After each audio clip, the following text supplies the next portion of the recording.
lá no texto original.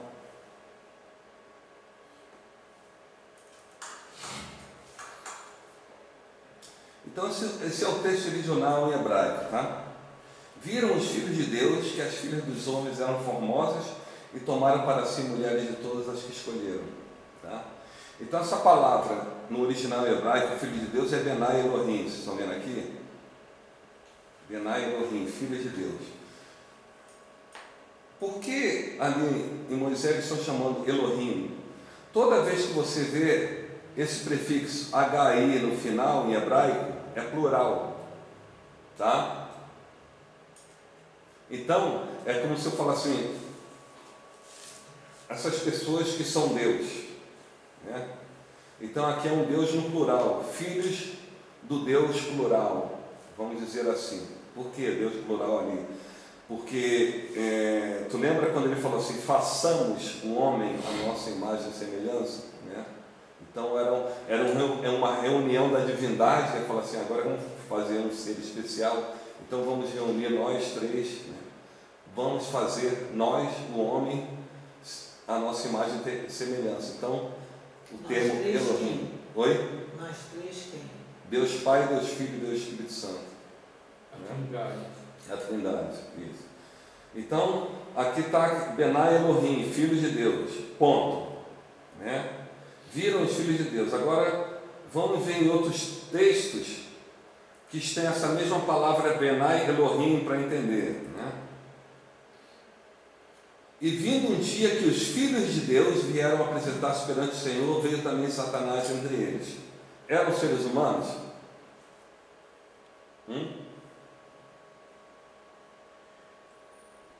Eram seres humanos aí? Sim, pelo que eu Oi? entendi, não. Eu Não. entendo. Não é? O que era no céu, isso, né? Pelo que eu entendi, não. Não eram seres Oi? humanos. Não eram seres humanos. Não era porque isso é no céu. Satanás veio, eu venho de rodear a terra. Então ele saiu lá da terra, foi lá do céu e ficou entre os anjos ali, entendeu? Porque os anjos sempre, eles ficam ali na fila esperando a ordem, como se fosse, se você estivesse no escritório e você é a chefe do setor, né? Vem os empregados onde você chefia para você distribuir as ordens do dia. Então, exatamente aquilo que aconteceu. Então, os filhos de Deus, que são os anjos, estão ali para esperar a ordem, né, de Deus para fazer as coisas no meio da fila da Satanás. Entenderam? Vamos lá no texto então, tá? Estou mostrando para vocês o original, que aqui é Benai Elohim, tá? Então vamos abrir o texto lá em Jó.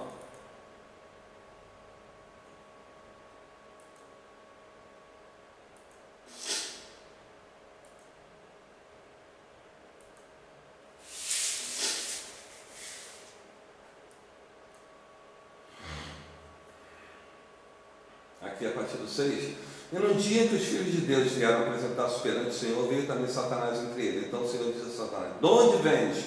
E Satanás respondeu ao Senhor: eu de rodear a terra e passear por ela. Então ele já estava num local que era fora da terra, certo? E da onde vens? Então vim de lá. Eu estava na terra, agora eu estou aqui. Exatamente. Tá? Então aquela coisa de Jó, a gente não precisa nem, né?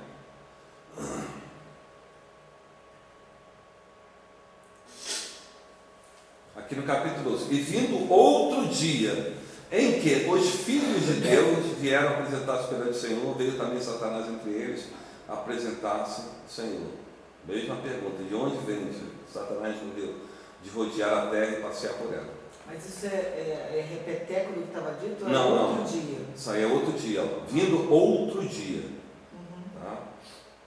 Então aqui é a mesma palavra, filho de Deus. Então, de qualquer maneira, a Bíblia está falando de anjos, certo?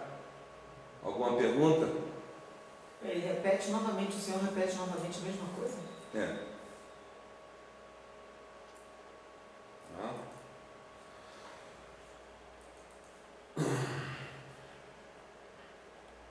O outro texto está aqui em Jó 38, 7. Ó. Quando as estrelas da alva juntas alegremente cantavam, e todos os filhos de Deus jubilavam. Vamos lá no texto? Jó 38, 7.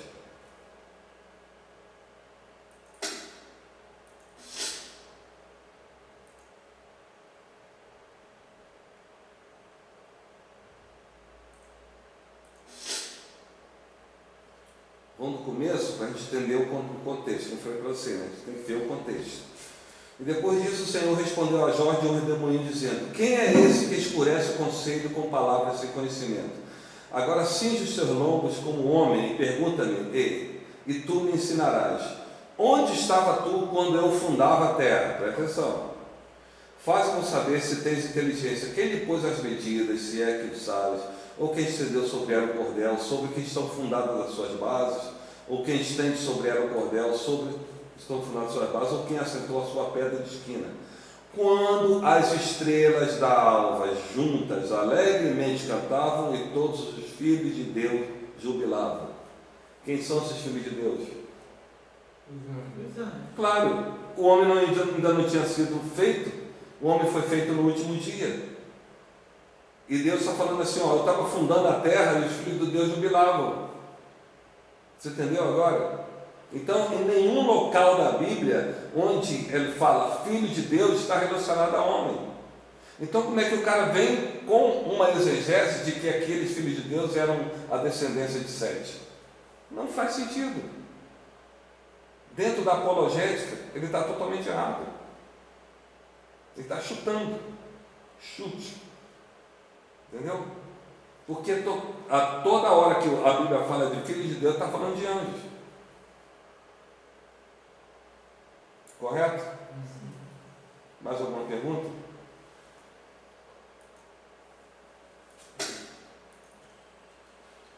Vamos para o livro de Enoque. Vê que é o mesmo relato que está na Bíblia. E aconteceu depois que os filhos dos homens se multiplicaram naqueles dias, nasceram-lhe filhas elegantes e belas. E quando os anjos, os filhos dos céus, viram-nas, enamoraram-se delas, dizendo uns para os outros: vinde, selecionemos para nós mesmos esposas das progênies dos homens e geremos filhos. Os anjos falaram. No texto aramaico do livro de Enoque está escrito sentinelas. Então eram anjos sentinelas, guardavam os portais espirituais. Tá? Todo o seu número era de 200. Então eles pararam lá no topo do Monte Hermon. Esse monte é lá na Síria, né? Ali na fronteira da Síria com Israel. E lá eles se amarraram no juramento que eles sabiam que não poderiam voltar mais. Tá? Na Síria e onde? Oi? Você falou da Síria. Que... O Monte Hermon, esse Monte Hermon é ali, né? Na fronteira da Síria com Israel. Tá? Como é que é? Eles não poderiam voltar mais para os céus? Eles sabiam, eles iriam largar o corpo deles, né? O corpo De anjo. espiritual de anjo, e sabiam que não iam voltar mais. Já sabiam disso. Não poderiam voltar mais. É tipo assim, ó, vou sair de casa, não vou poder mais voltar. Eles já sabiam disso, tinham consciência disso. Tinham consciência disso? E onde está escrito isso? Aí nesse livro de Enoque? Isso é o livro de Enoque. Estou pegando um pedaço do livro de Enoque. Mas onde está escrito isso que ele perguntou? Onde está escrito isso? No livro de Eles não Enoque. podem mais voltar. Oi? Que eles não podem mais voltar. Eu não sei se está aqui, deixa eu ver.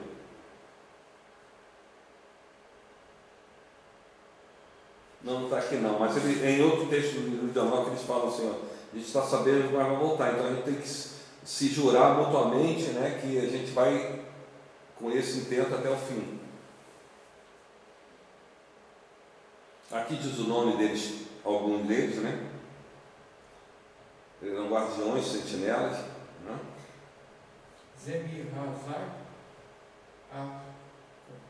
Então eles ensinaram tudo aqui, ó, tá vendo? Eles ensinaram a sortilégios, encantamentos, divisão de raiz e árvore, eles sabem de tudo, eles sabiam de tudo, eles ensinaram aos homens, como eu falei para vocês. Então eles são... E as mulheres conceberam e geraram gigantes. Essa palavra aqui no original também é Néfilis, tá? É que degenerou. Aí degenerou, você corrompe o DNA humano, né? O DNA humano foi corrompido aí começou a nascer ser bizarro, né? Eu vou trazer depois um estudo para vocês sobre isso, né? que eram seres que não tinham alma, era só espírito e um corpo. Né? Só para vocês terem ideia, isso era tão arraigado dentro Os do gigantes estudo não tinham bíblico. alma. E não tinha alma, era só um corpo e espírito. Né? A mulher gerava o corpo e já vinha com o espírito replicado do anjo que gerou, inseminou a mulher, entendeu? Ele replicava o anjo. É como se, igual ao Espírito Santo. O Espírito Santo é um só, né? Mas ele é replicado em cada pessoa, né? Mas é o mesmo espírito. Tá? Isso aí ficou tão arraigado nas tradições bíblicas que quando chegou na época da escravidão, não sei se vocês já ouviram falar isso, né? O pessoal da Igreja Católica dizia que os negros africanos não tinham alma, porque eles achavam que eles eram ainda seres Danificados. Oi? Danificados, gerados pelos Que não tinham alma por causa disso, né? Porque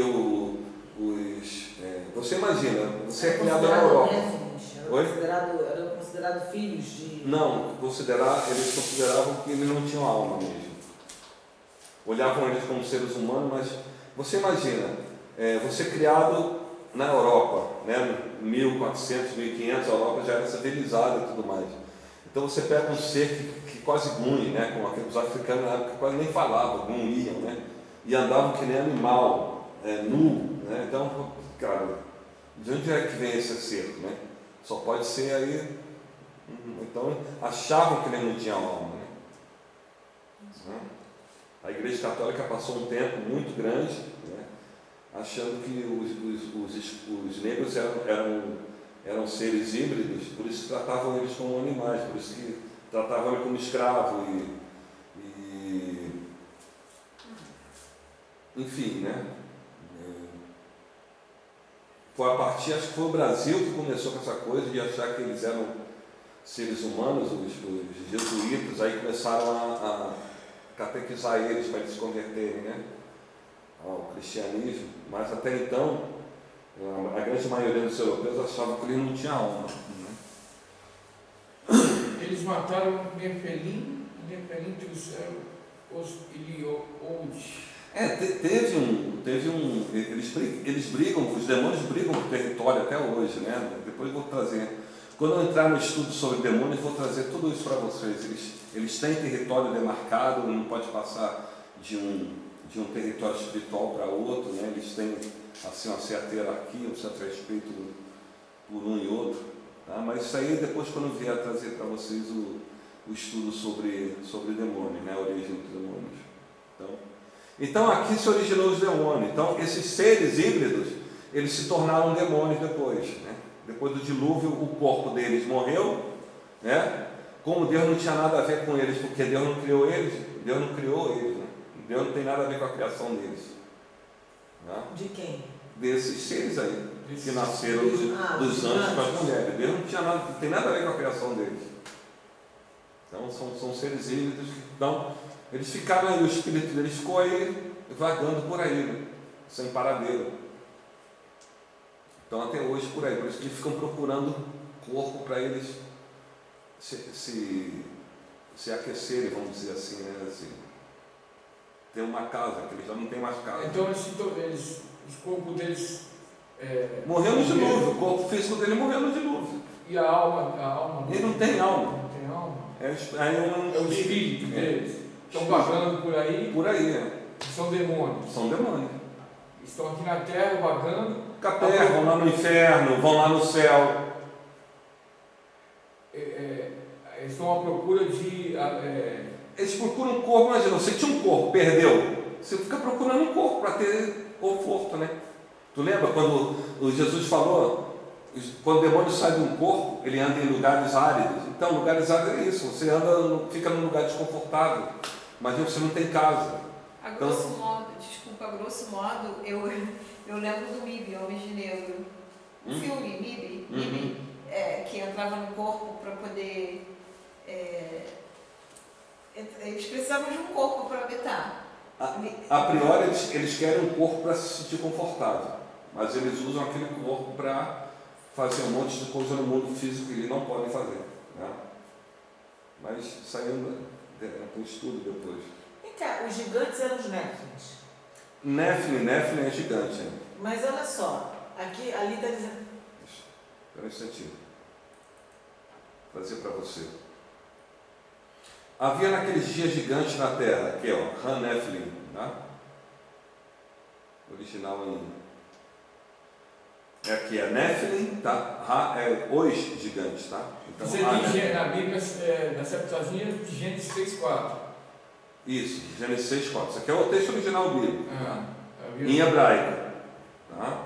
Ó, havia naqueles dias gigantes na terra, a palavra é Ha Nephilim, tá? Tira o Ha, o prefixo, os gigantes, tá? E também depois, quando os filhos de Deus entraram nas filhas dos homens, tá? Aqui, ó, Benai Elohim, filhos de Deus, e Benot Hadã, filha dos homens, tá? Adã é homens, né? Benot Hadã é filha dos homens, Benot seria o feminino de Benai, tá? Vocês entenderam agora? E dela geraram os filhos, esses eram os valentes que os valentes de... Entendido? Você pode voltar? Nephilim. Não, pois é, mas você. Não, estou falando, a palavra original gigantes é Nephilim, tá? No original em hebraico. É porque ali, aí diz assim, geraram eles, os sentinelas, 3 raças, os grandes gigantes. Os gigantes trouxeram alguns dizem matar os Néfilins. Gigantes mataram Néfilins, gigantes mataram gigantes, não entendi. Eles se matavam entre eles. Então está Eles dizendo ficavam à que eles estão procura se de matando território. entre Né? eles. Eles tinham território, eles comiam eles também. Era um gigante muito. Ele era saciado, então eles comiam tudo que a terra produzia. Aí estava com fome ainda, aí comia os animais, comia os homens. Né? Você vê lá, na mitologia grega, aquele ser com um olho só, o cíclope, né? Então ele ficava procurando gente para comer. Né? Porque toda a mitologia grega ela é o relato do Gênesis 6, né? Entendeu? O centauro, que é um corpo de cavalo com tronco de homem, né? Tudo isso. Então, eles foram começando a misturar, né? Fazer as misturas genéticas, né? Então, quando você vê na Bíblia em Existiu então centauros de verdade? Oi? Os centauros existiam? Sim, existiram segundo a mitologia grega, né? E, quer dizer, o próprio Jesus ele deu veracidade à mitologia grega, porque demônios, na verdade, no texto original em grego, daimon, né? Demônio significa deuses e gênios da mitologia grega. Lembra que na época de Jesus deuses e gênios? Deuses e gênios, a palavra daimon no original. Ela tem um sentido pejorativo, até agora demônio é um ser, né?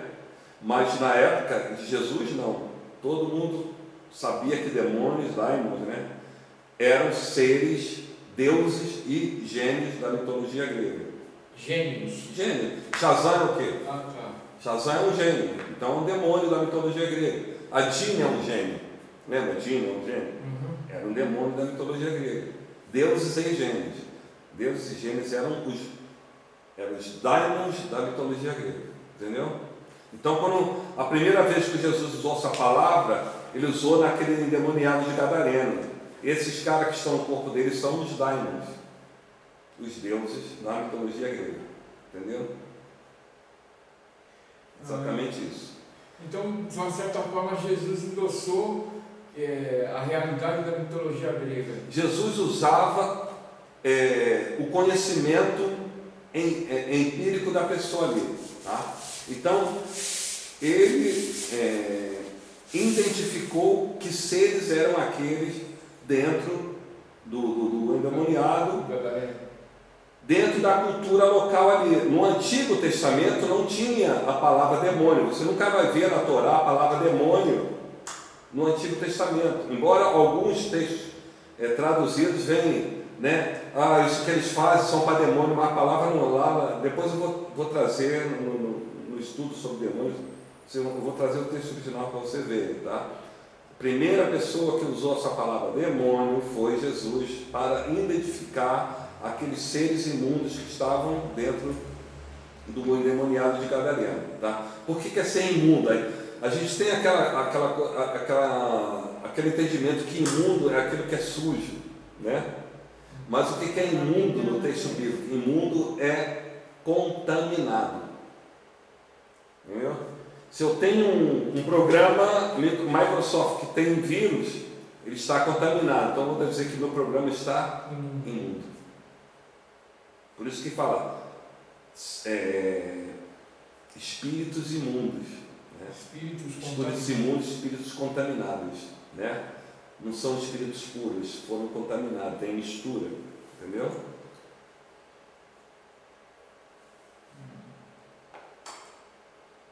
É complicadinho, né? Mas vocês estão... Eles foram contaminados pela degeneração deles mesmos. Tudo que é impuro não é puro. Deus, toda a criação de Deus foi pura. Deus não deixou cada ser na sua espécie. Então, não se contaminava nada. Esses seres que contaminaram tudo, entendeu?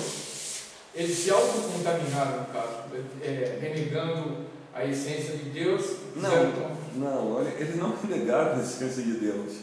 Eles não deixaram... Sim, mas eles não renegaram nada. Eles não renegaram nada. Eles quiseram fazer um reino para eles, tá? Só desistiram de estar naquele local A e foi para o local B. Isso, aí quando você está em casa, entendeu? Tem tudo na sua casa e fala assim, pai, eu vou embora. Não quero nada, eu vou tratar da minha vida. Teu pai vai deixar, igual Deus. Deus ele faz isso, né? Tem um local, até em Jó, que Deus fala assim, até nos meus anjos eu achei loucura. Então, eu falo assim, por que Deus permitiu? Não, Deus permite, né? Deus permite, o cara quer fazer. Eu quero largar, eu não quero mais ficar aqui, não largou o meu corpo, né? Vamos dizer aqui, essa palavra oiketério, tá? Deixa eu falar para vocês isso aqui, ó. Essa palavra só tem 2 vezes no Novo Testamento, tá? Oiketério em grego. O que significa? Onde está usando isso aqui? Eu vou mostrar aqui para vocês. Judas 1:6. E aos anjos que não guardaram o seu principado, mas deixaram a sua própria habitação. Essa palavra habitação é oiketerium, tá? E reservou na escuridão e em prisões eternas até o juízo daqueles grandes dias. Então, olha só, esses anjos lá em Gênesis 6, que não guardaram o seu principado, mas deixaram a sua própria habitação, quer dizer, largaram o oiketerium dele, o corpo deles espiritual, e foram fazer aquilo ali, né? Deus guardou eles em prisão eterna, tá? Até o dia do juízo, tá? Em outro lugar que você vê a palavra oiketério, isso aqui é em alemão, porque quando dava aula em alemão, tá bom? Porque sabemos que se a nossa casa terrestre desse tabernáculo se desfizer, temos de Deus um edifício, uma casa não feita por mãos, eterna nos céus, e por isso também gememos desejando ser revestidos da nossa habitação que é do céu. Essa palavra é de novo oiketério, só tem essa palavra 2 vezes. Olha aqui, ó. Porque sabemos que se a nossa casa terrestre desse tabernáculo se desfizer, que casa é essa? É a nossa casa que a gente vive? Hein? Que casa é essa? Celestial. Não, que casa é essa? Ó? Porque sabemos que se a nossa casa terrestre deste tabernáculo se desfizer, que casa é essa? O nosso corpo. Exato, é o oiketério, é o nosso corpo. A gente vai ser revestido da nossa habitação. Olha só que coisa estranha, se revestir da tua habitação. Imagina isso aqui é a tua habitação. Como é que eu vou revestir isso aqui no meu corpo? Porque o Paulo estava falando do oiketério, é a casa, é um corpo. Revestir não é tornar a vestir? Oi? Você está revestindo. Não. Você está vestindo, estou vestindo, vou me revestir, vou colocar outra roupagem. Não é exatamente isso. Faz de conta, olha só, você vai para a guerra. Eu vou te revestir de uma armadura. Então uma outra roupa. Você está vestido de uma coisa, eu vou te revestir, é uma outra roupa. Então, é o seguinte, você tem a tua alma, você só vai ser revestido com um oiketério que ele está no céu. É isso exatamente que Paulo está querendo dizer aqui em 2 Coríntios assim, essa mesma palavra que o anjo que largou o oco etéreo dele. Então são esses anjos. Você entendeu agora que tudo vai se encaixando? Eles tiveram que largar o corpo deles, né? Eles tiveram que largar, porque não tinha como. Como é que ele vai possuir as mulheres? O corpo dele não tem como fazer isso. Então largaram o corpo dele, construíram um corpo para eles, entendeu? Físico, segundo alguns teólogos, a base de silício, já falei para vocês isso, né? E foram lá coabitar com as mulheres. Assim a gente subentende isso aqui. Tá? Então a gente já sabe que os anjos largaram o corpo deles. Então, assunto encerrado. A Bíblia está dizendo que eles largaram o corpo deles. Tá? Então essa palavra, oquetéria, tá? Essa palavra não quer dizer habitação, casa, residência, entendeu? É um outro sentido. Ficaram entendidos? Sim. Agora deixa eu te fazer uma pergunta. Por acaso, os dinossauros, eles foram criações desses néfilis? Absolutamente. Porque quando você vê lá em Gênesis, nenhum animal comia outro. Tá? Deus estipulou a erva verde para todo animal comer e a erva que dava fruto, dava semente para o homem comer. Eram ervas distintas, mas todos os seres eram herbívoros, não se comiam um ao outro. Isso foi acontecer depois do dilúvio. Tá? Quando você vai lá em Gênesis 9, Deus falou assim, olha, assim como dei a erva do campo, agora eu vou dar também para vocês os animais para vocês se alimentarem como mantimento, né? Porque o nosso corpo já estava degenerado, e já estava precisando de proteína, né, de carne animal, para a gente poder sobreviver. Tá? Mas isso é um assunto... Mas então, foi depois do dilúvio? Não. Não. Os dinossauros a priori não entraram na arca, tá? Porque Deus... Não era a criação de Deus. Porque o dinossauro era um animal imundo, né? Era mistura genética. E a besta fera não seria os dinossauros? Oi? Quando ela fala as bestas feras, não seriam os dinossauros? Você tem que ver que essa palavra dinossauro, ela é recente, ela é nova. Ela foi criada em 1800 e pouco, mais ou menos, por um biólogo, e de qualquer maneira eu esqueci o nome dele. Ele usou essa palavra dinossauro, que significa réptil terrível, alguma coisa assim, a palavra no original. Essa palavra nunca existiu. Então, na Bíblia, de qualquer maneira... Oi? Bestas feras, não seria eles? Bestas feras deve ser todo aquele que teve DNA. Olha, besta não pode ser porque Deus não criou besta. Besta já a própria degeneração. Exatamente. Então Deus não criou besta, né? Vamos lá. Eu acho que ele quer dizer que os dinossauros eram as bestas feras, é isso que ele quer saber. Seria eles? Sim, porque eles eram degenerados. O DNA já era corrompido, já estava tudo aí.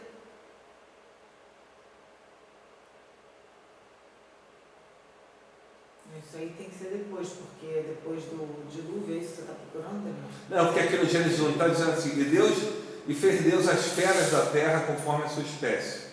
Tá? O gado conforme a sua espécie, todo réptil da terra conforme a sua espécie. Ele viu Deus que era bom. Aqui não tem besta. Criação.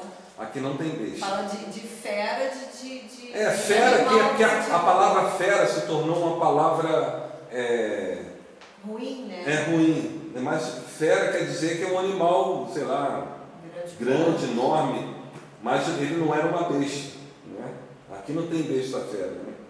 Se está nessa Bíblia aí, eu vou te aconselhar a procurar uma outra Bíblia aí. Essa Bíblia aí está ensinando tudo errado. Né? Em Gênesis 1, 25. Não tem besta. Não, mas ele está querendo, ele está falando, isso aí é a criação de Deus. Isso é a criação de Deus, mas tu tem que ver. Mas ele está se referindo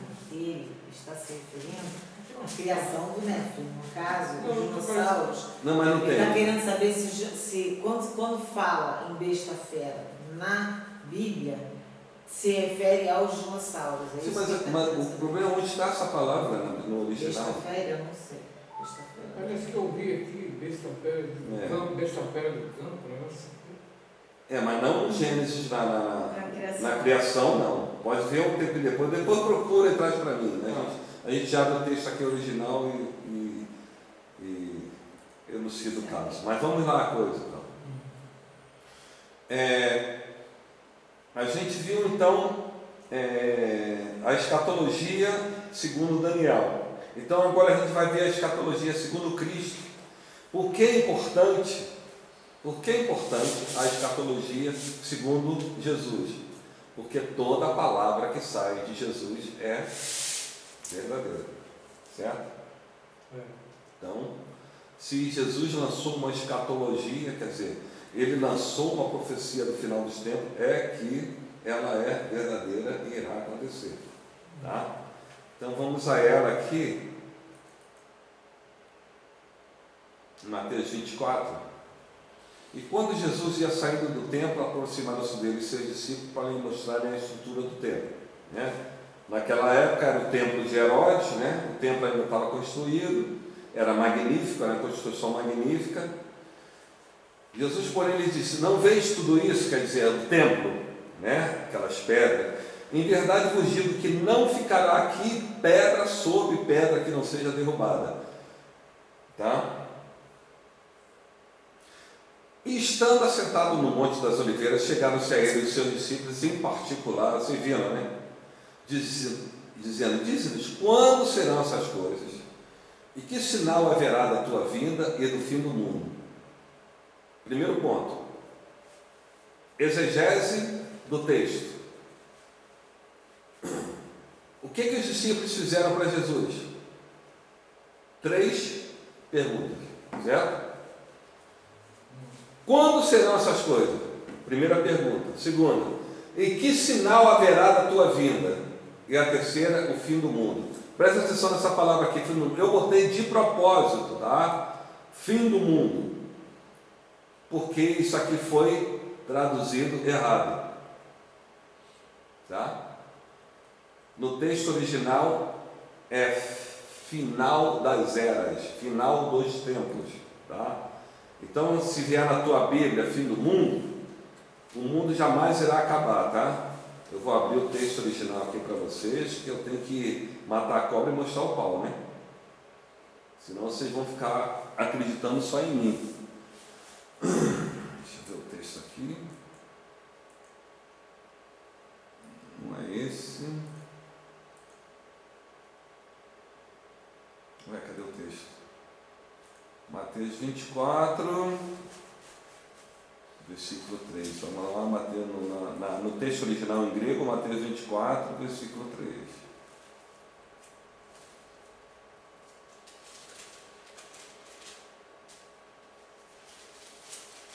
Estão vendo aqui essa palavra? No final aqui? Aqui minha Bíblia fala vinda. Maior. Haverá a tua vinda e da consumação do século. Outra coisa. Já está melhor do que o final do fim do mundo, né? Ó, Space of Time and Age, né? Eras. Tá? Então, final das eras. Vamos dizer assim, final dos tempos, alguma coisa assim. Tem nada aqui no original dizendo que é fim do mundo, tá? Final dos tempos. Por que final dos tempos? O tempo deixará de existir, né? Vai entrar no estado eterno. Então, singularidade do estado eterno. Essa história de que a primeira coisa a ser criada é o tempo, procede? Não. Porque antes era tudo eterno. O tempo Deus foi... criou o primeiro tempo para poder fazer o resto das coisas. Não. Deus,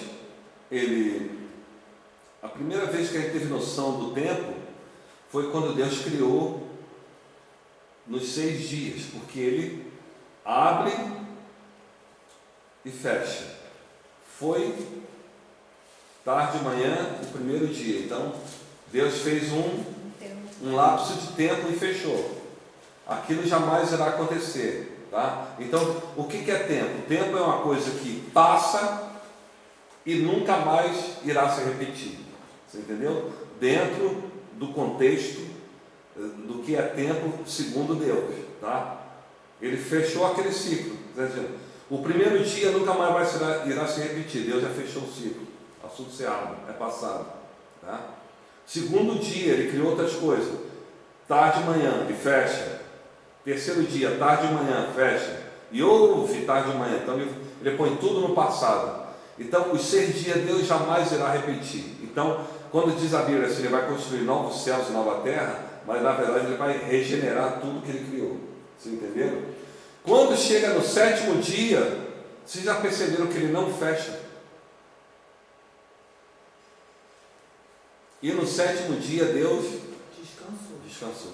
Ele falou, e houve tarde e manhã no 7º dia. Não existe isso, porque o 7º dia era o dia eterno. Deus já criou, agora ele descansa. Entendeu? Ele não mais cria, não mais trabalha. Então, presta atenção numa coisa para ficar na cabeça de vocês. Deus não vai criar mais nada. Certo? A criação já foi naqueles 6 dias. O que ele vai fazer é regenerar tudo o que ele criou, que nós estragamos. Tá, muita gente critica, pô, Deus é onisciente, onipresente e onipotente, ele precisa de descansar? Pois é, porque as pessoas não conhecem, não sabem o que é o descanso de Deus, né? Que Deus é esse que descansa, está descansando até hoje. Aqui, ó, capítulo 2. Não, o próprio Jesus depois falou assim: Deus trabalha todo dia e eu também, porque Deus ainda está trabalhando só por causa de nós, né?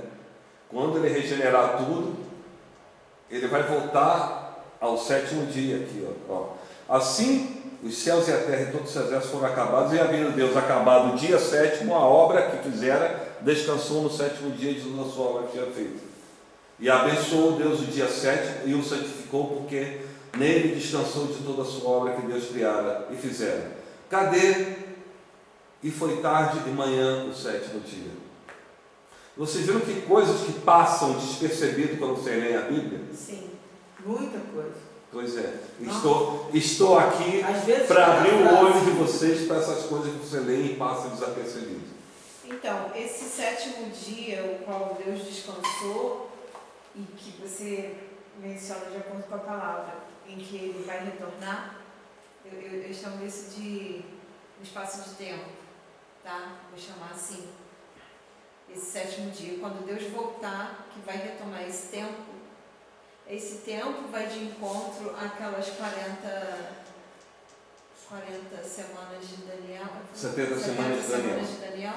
Tem que ver que é o seguinte, tu vê que tudo, a ordem de Deus é a coisa do 7, né?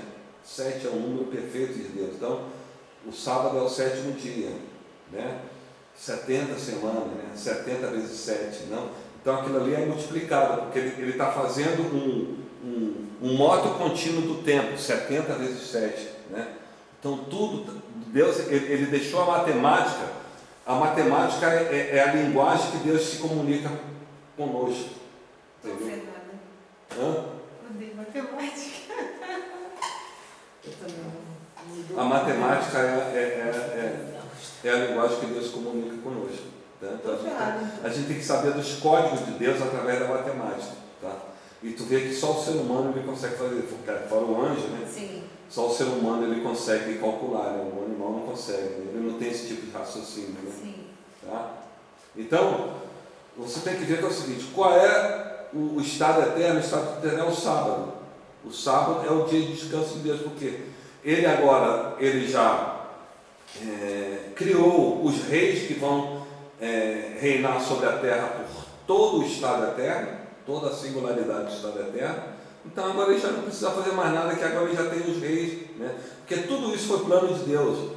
A queda do homem já era plano de Deus, você entendeu? Porque os reis eles têm que saber o que é o mal, o que é a perversidade, para eles reinarem, entendeu? Por toda a eternidade com esse tipo de conhecimento.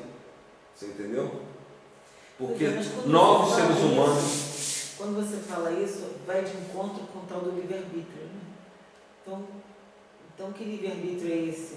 Não, olha só, presta atenção numa Que já coisa. estava tudo De qualquer maneira, os que vão reinar, os que vão ser dignos de reinar pela eternidade, né, eles não vão deixar que os novos seres humanos conheçam o mal. Entendeu?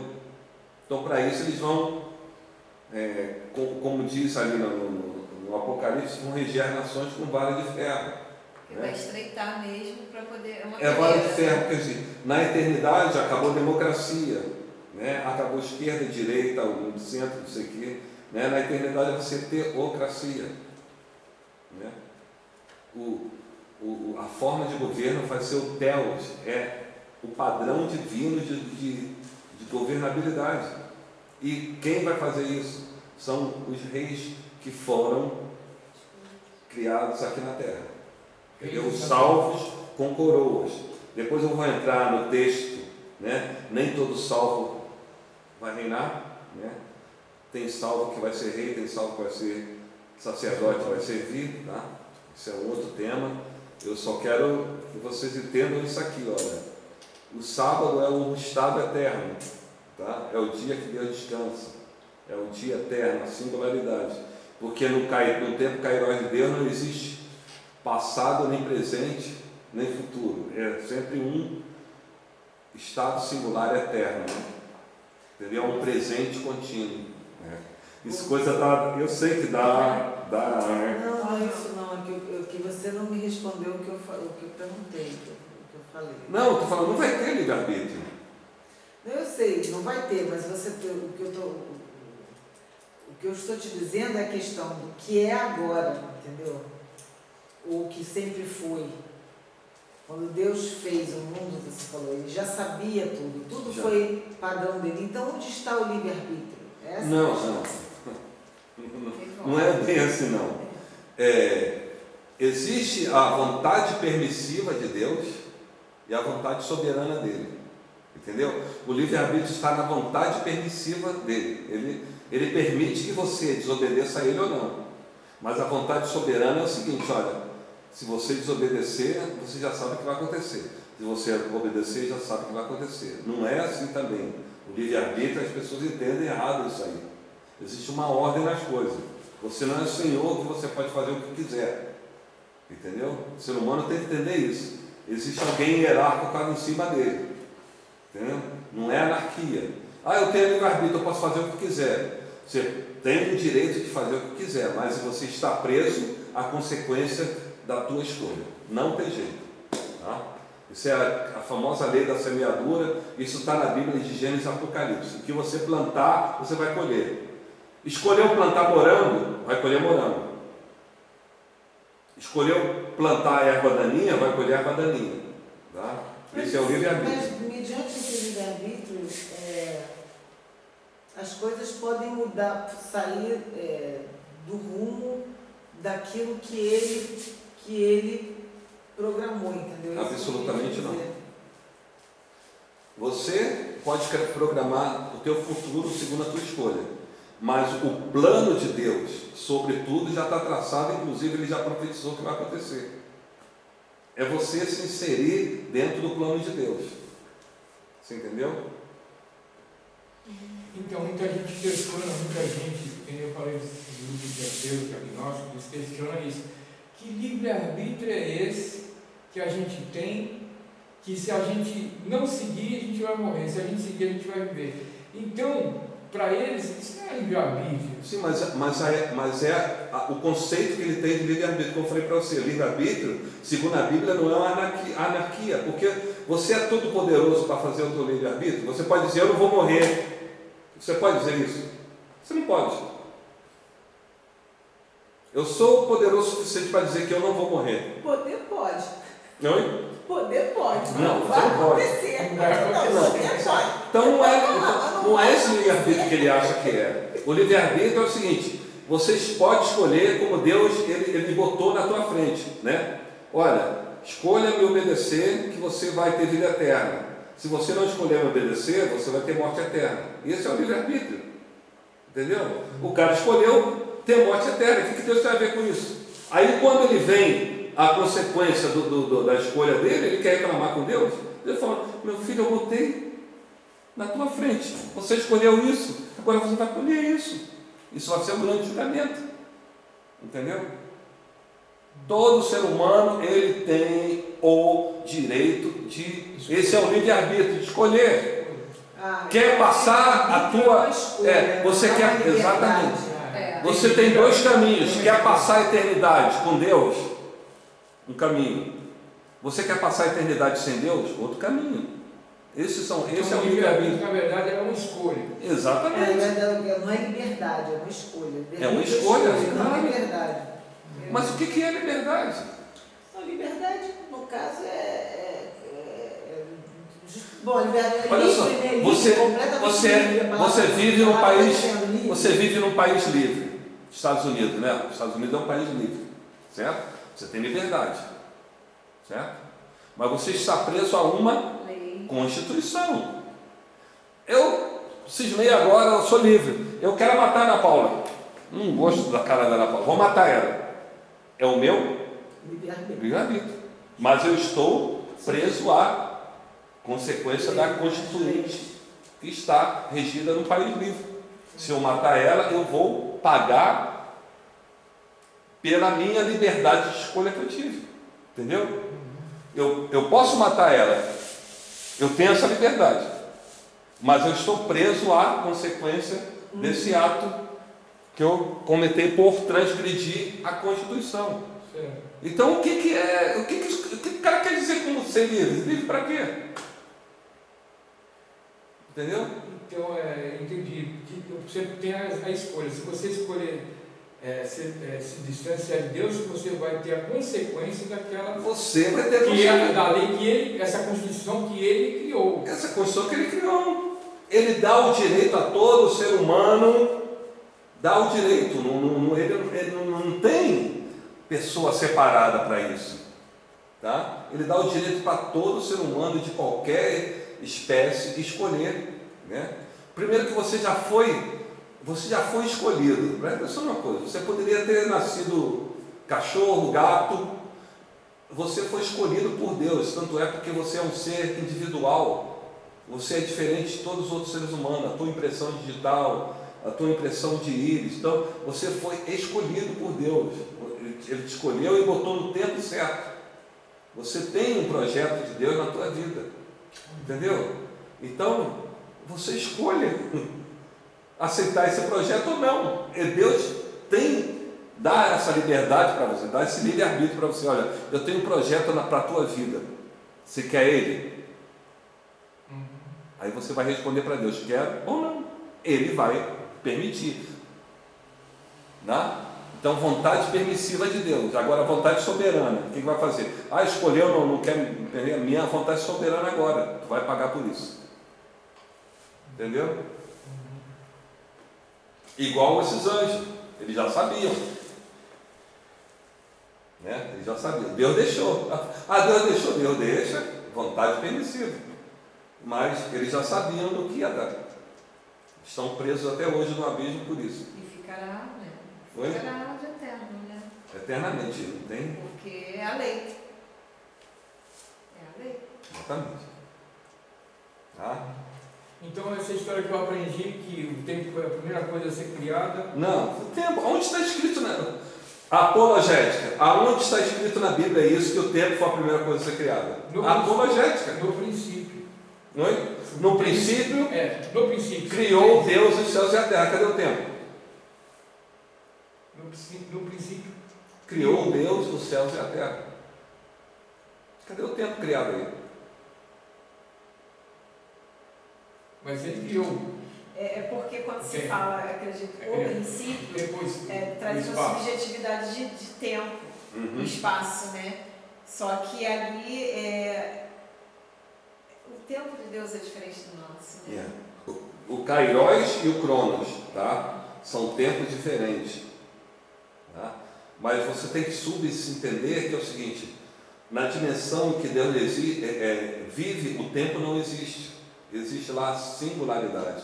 Depois vou entrar para vocês em outro estudo, que todas as pessoas, duas pessoas tiveram o privilégio de chegar lá ao terceiro céu, aonde Deus habita, onde é a singularidade, o tempo lá não existe. E eles viram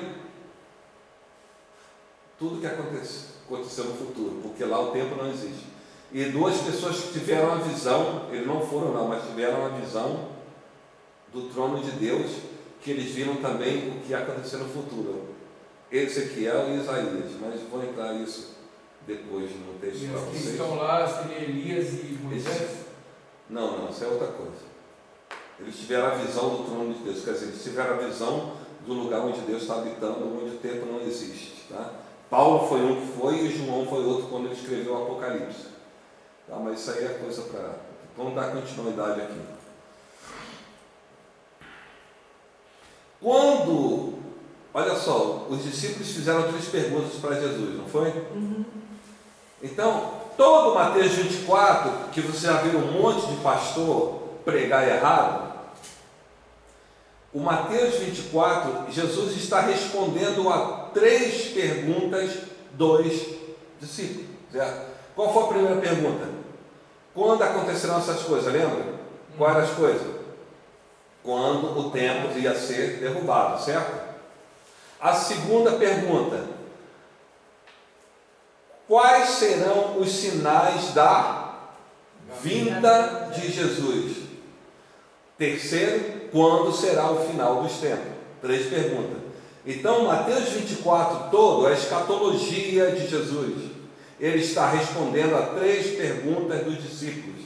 E agora ele começa. Primeira coisa que ele fala: acautelai-vos que ninguém vos engane, porque muitos virão em meu nome dizendo eu sou o Cristo, enganarão a muitos. Pois é, muitos virão Em meu nome. em meu nome. Muitos virão em meu nome. Não, esquece. Tá Dizendo eu sou o Cristo. Pois é, dizendo eu sou o Cristo. Então, o que Jesus falou? Cuidado. Presta atenção. Porque quando Jesus vir, ele vem com todo o seu poder e grande glória. Certo? Não vai vir o Henrique Cristo, né, dizendo que eu sou o Cristo. Né? Lembra o Henrique Cristo lá, o nosso maluquinho? Nosso maluco, beleza? Tem mais algum dizendo? Tem mais alguém dizendo? Tem um monte. Teve outro cara que morreu aí dizendo que era a encarnação de Cristo. Na época lá mesmo de Jesus, mês depois do templo, que teve um cara um judeu que se levantou dizendo que ele era o Messias, né? E fizeram até o calendário segundo ele, né? Esse calendário moderno nosso segundo esse cara. Então tudo isso Jesus já estava avisando, olha, não acredita. Né? Deixa eu levantar uma questão aqui, bem corriqueira que a gente se vê hoje em relação a isso. Eu sou o Cristo e enganarei a muitos. Essas profetadas que muitos se ouvem. Eis que te digo que assim, assim, assim. Ou seja, falando em nome de Cristo. Não, você pode dizer, olha só, a profecia você tem que julgá-la. A Bíblia fala que a gente tem que julgar a profecia. Mas você não pode desprezar a profecia. Pode ser que a pessoa esteja realmente falando uma palavra para você, que é o próprio Espírito Santo que está profetizando, porque existem profetas. Depois a gente vai entrar na coisa dos ministérios, dons ministeriais. O profeta é um dom ministerial. E tem a profetada. Sim, mas nesse caso em específico, onde diz que ele diz ali dizendo, eu sou Cristo e enganarão a muitos. É o próprio, no caso, exemplos como esse que você citou, né? Dizendo ser Cristo. Uma coisa, cara, quando a pessoa fala assim, às vezes ela fala como se fosse ela falando, mas o Espírito Santo, depende de como o Espírito Santo tomou ela, fala, eu, o Senhor, estou dizendo, porque muitos profetas, eles falavam dessa maneira, né? Outros falam assim, olha, o Senhor está dizendo para você, não interessa o que seja, você vai julgar a profecia. Sim. Né? Não fica preso nela, mas presta atenção, julga ela. Se acontecer, foi Deus que falou. Se não acontecer, foi profetado. Tá? Não é o caso aí. O caso aí Jesus está dizendo, olha, pessoas virão dizendo que sou eu. Né? Não é o caso de profecia. Ele está dizendo, ó, eu sou o Cristo, eu sou o Messias. Sim. Né? Tipo o Henrique Cristo. O que o Henrique Cristo diz? Que sou a encarnação de Cristo. Então, já descarta ele. Esse é um desses caras que Jesus está dizendo aí. E ao longo de toda a história, né, teve muitos dizendo que eram Cristo. Então vamos continuar. E ouvireis de guerras e de rumores de guerras. Olhai, não vos assustei, porque é misto que isso tudo aconteça, mas ainda não é o fim. Porquanto se levantará nação contra nação, reino contra reino, haverá fomes e pestes, terremotos em vários lugares. Mas todas essas coisas são o princípio de dores. Tá? Até aqui. Então vamos dizer uma coisa. O que Jesus está respondendo para eles? A segunda pergunta. Quais são os sinais da tua vida? Aí Jesus está respondendo escatologicamente. Olha, antes de eu vir, vai ter guerras, rumores de guerra. Olhai, não vos assustei, porque é mesmo que tudo que isso aconteça, mas ainda não fica quando se levantar a nação contra a nação, haverá fome, terremoto, em lugares. Mas todas essas coisas aqui no 8, eu quero prestar atenção nisso aí. Essas coisas são o princípio de dores. Que dores são essas? Do parto. Exato. Dores de parto. Essa palavra no original, em grego, koiné, é dores de parto. Vamos lá para ela, Mateus 24, 8. Mateus 24.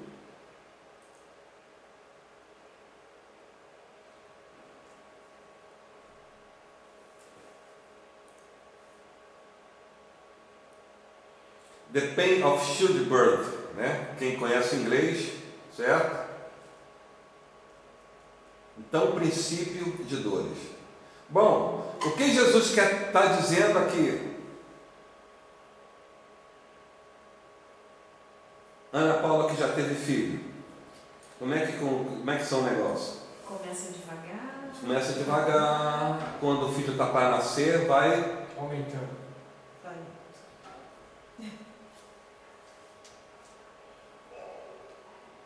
Aí o pessoal fala assim, mas sempre teve guerra.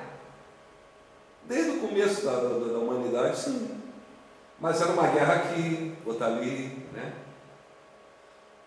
Hoje as guerras se intensificaram, né? Olha só, o que se intensificou? Nação contra nação, né? Reino contra reino, fomes, pestes, terremotos, tudo isso está se intensificando. Então presta atenção nas dores de parto, porque quando a mulher está para dar luz, as dores vão se intensificando. Então isso, a gente só está quase no finalzinho de tudo isso que Jesus está falando. Por isso que ele deixou esses códigos para a gente pensar, entendeu? Por isso que ele usou essa palavra aí, princípio de dores. Tá? Então vos hão de entregar para seres atormentados, matar-vos-ão e serem odiados todas as nações por causa do meu nome. Nesse tempo muitos serão escandalizados, traídos serão uns aos outros, e uns para os outros se odiarão, e surgirão muitos falsos profetas, enganarão a muitos. Aí já está o falso profeta, não é a pessoa que se diz ser Cristo. Tá? Sim. E por se multiplicar a iniquidade, o amor de muitos esfriará. Vocês entenderam? Tudo que Jesus profetizou está acontecendo. Tá? Mas aquele que perseverar até o fim será salvo. Perseverar em quê? Na fé. Na doutrina. Na fé, no amor. No amor. E aqui está o grande equívoco de muita gente. E esse evangelho do reino será pregado em todo o mundo, em testemunho a todas as nações, então virá o fim. Aí o pessoal fala assim, primeira coisa que as pessoas confundem, o arrebatamento, que é o nosso encontro com Jesus nos ares, e a vinda dele. São dois eventos distintos, separados um do outro.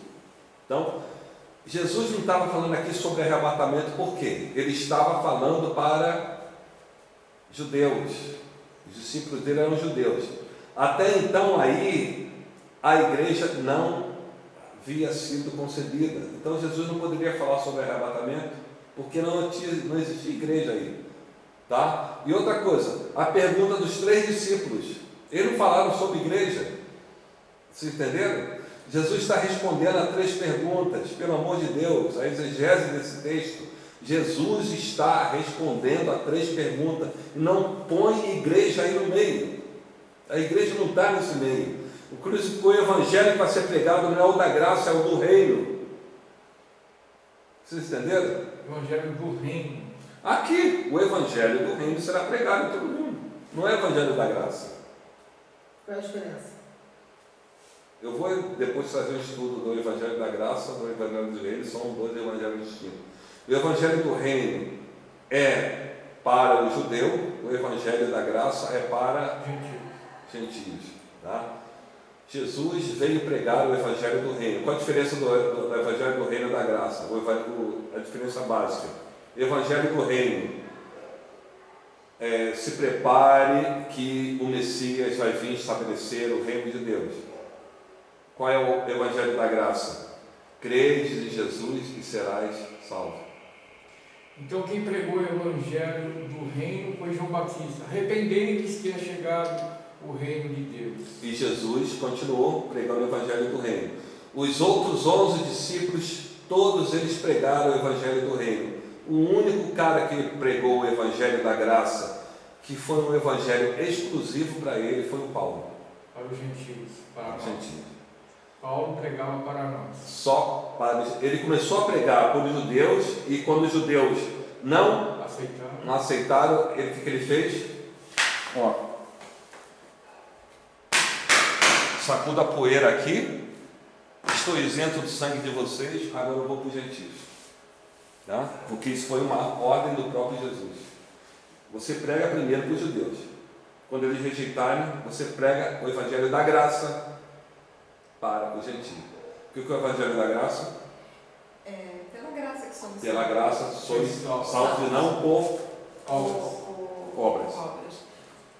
E somente por esse gesto dos judeus terem rejeitado a pregação de Paulo é que nós fomos libertos. Somente por isso. Fomos alcançados. Fomos alcançados pela graça, pela rejeição dos judeus. E o Paulo fala assim, olha, quando Paulo pegou para os gentios, vocês agradeçam aos judeus, né? Porque Deus endureceu o coração deles para que vocês fossem alcançados. Olha só que coisa. Isso é bíblico. Próprio Deus, olha só a misericórdia de Deus, né? Porque, presta atenção numa coisa, por isso estou falando para a Diana, né? A gente tem que começar a botar isso na nossa cabeça. Quem é para ser salvo são os judeus, porque eles são os filhos da promessa, não são nós gentios. Entendeu? O próprio Jesus falou, eu vim para os perdidos da casa de Israel. Ele falou isso. Jesus desceu para os judeus. Só que tinha nos planos de Deus a misericórdia dele, que o próprio Deus endureceu o coração dos judeus para que a gente fosse alcançado. Porque se os judeus aceitassem de antemão o evangelho, a gente estava ferrado. Sinto muito dizer isso, mas isso é verdade bíblica. Então nós fomos alcançados pela graça. Então, Deus não cobra de nós o que cobra dos judeus, porque a nós foi dada a graça. Pela graça sois salvos e não por obras. Vocês entenderam? É um dom de Deus. Exatamente. A nossa salvação é um dom de Deus, não depende de nós. As obras, então, era mandamento que os judeus fizessem. Exatamente, eles fazem essas obras até hoje. Entendeu? Quando vier o evangelho do reino, continuarão as obras. Não é mais graça. Entendeu? Eu estou falando para vocês. Ali nas 70 semanas de Daniel, acabou as 69 semanas, existe esse ato no tempo por causa da graça de Deus para que a igreja seja completa. Mas vem cá, o que são as obras então? Você vê lá nos mandamentos do Levítico, né, Deuteronômio, o que os judeus precisam fazer. Né? Ele não pode comer carne de porco, ele tem que guardar o sábado, ele tem que fazer um monte de coisa. Aquilo ali é a obra dos judeus tem que fazer. Aquilo ali está enraizado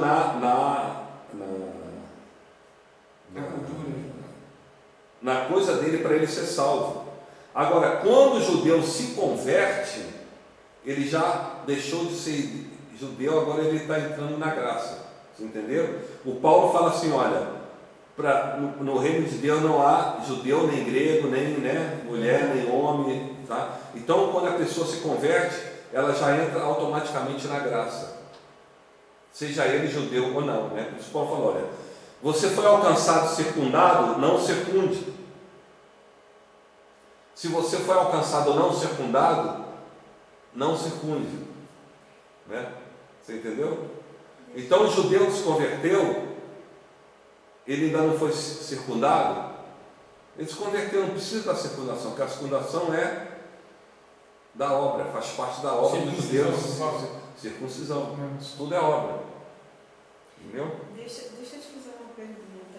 Essa obra a qual se refere, que os judeus fazem, circuncisão, comida e tal, é diferente dessa obra que eu aprendi, que nos ensinam, a obra sem fé é morta?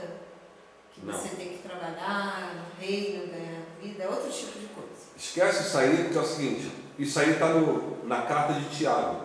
Mas é fato, existe. É fato, mas você tem que entender o seguinte, Tiago e os outros 10 apóstolos, eles continuaram pregando o evangelho do reino.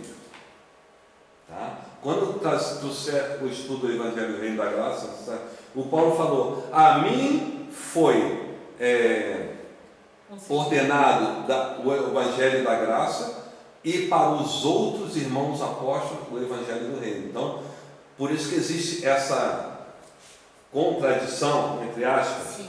que o Paulo fala assim, olha, pela graça sois salvos, não por obras, e o Tiago fala, a fé sem obra é morta, porque ele estava pregando o evangelho para os judeus.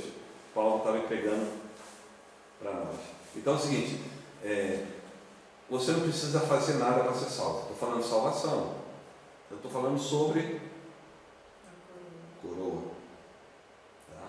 Então, você é salvo pela graça. Aceitou Jesus, você é salvo. Graça. Né? Agora, para ganhar a coroa, aí você tem que fazer muita coisa. Aí eu tenho que fazer as obras.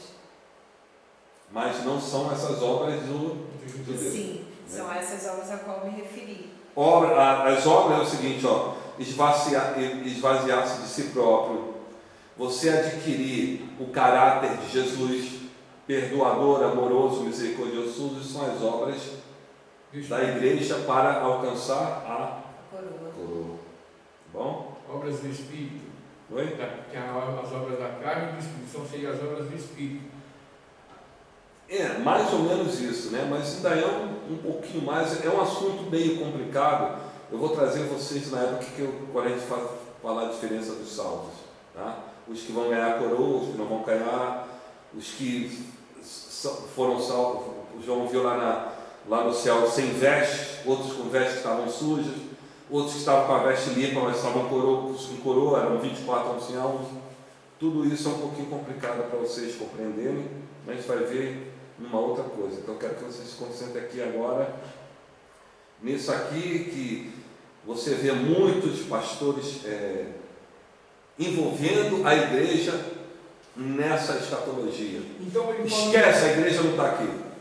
Então ele falando, esse evangelho do reino será pregado em todo o mundo, ou seja, esse evangelho especificamente pregado para os judeus será pregado em todo o mundo. Em todo o mundo. Em testemunha a todas as nações. Todas as nações. Aí se envia o fim. Então, esse evangelho vai ter que ser pregado e repregado e falado para os judeus ali. Na grande tribulação ele vai ser pregado pelas duas testemunhas. Até um anjo no céu está passando para pregar o evangelho do reino. O que é o evangelho do reino?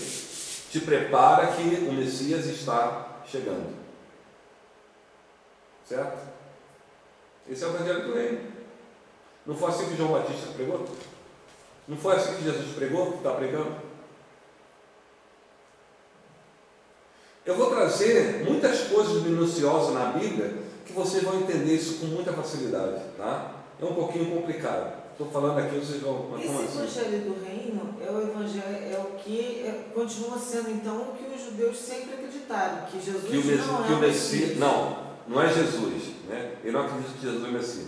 O evangelho do reino é o seguinte: o Messias vai vir restaurar o trono eterno de Davi. Isso é o evangelho do reino. Mas eles não acreditam que Jesus é o Messias. Não, mas então, ele acredita que o Messias virá. Sim, eles acreditam que o Messias virá, mas não que Jesus, senão eles não seriam judeus, seriam cristãos.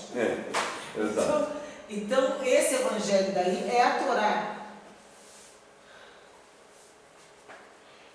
Pode ser também. Esse evangelho do reino é a Torá. Na verdade, o Taná, né? Taná é todo o Antigo Testamento. A Torá é só os 5 primeiros livros. A Taná é a lei e os profetas. Tu lembra quando Jesus falou para o rico do Lázaro? Né? Eles têm a lei e os profetas. Sim. Né? Sim. Então, ali falando do Evangelho, ele tem as leis e os profetas. Então, é o Taná, né? Mais completo, digamos assim. Porque são a lei e os profetas. Na época de Jesus já se lia a lei e os profetas. Tanto é que ele leu o profeta Isaías falando dele próprio. Engloba os reis também, né? Oi? Engloba tudo. Sim, a Tanakh é a lei e os profetas. A Torá é só os 5 livros da lei. Tá bom? Vocês entenderam aqui? Então vocês nunca mais vão confundir Mateus 24 como que a igreja estivesse envolvida nesse contexto escatológico, porque não está, porque Jesus não falou sobre a igreja aqui. A igreja não tem nada a ver com isso, tá? Essa coisa escatológica é para os judeus, tá bom?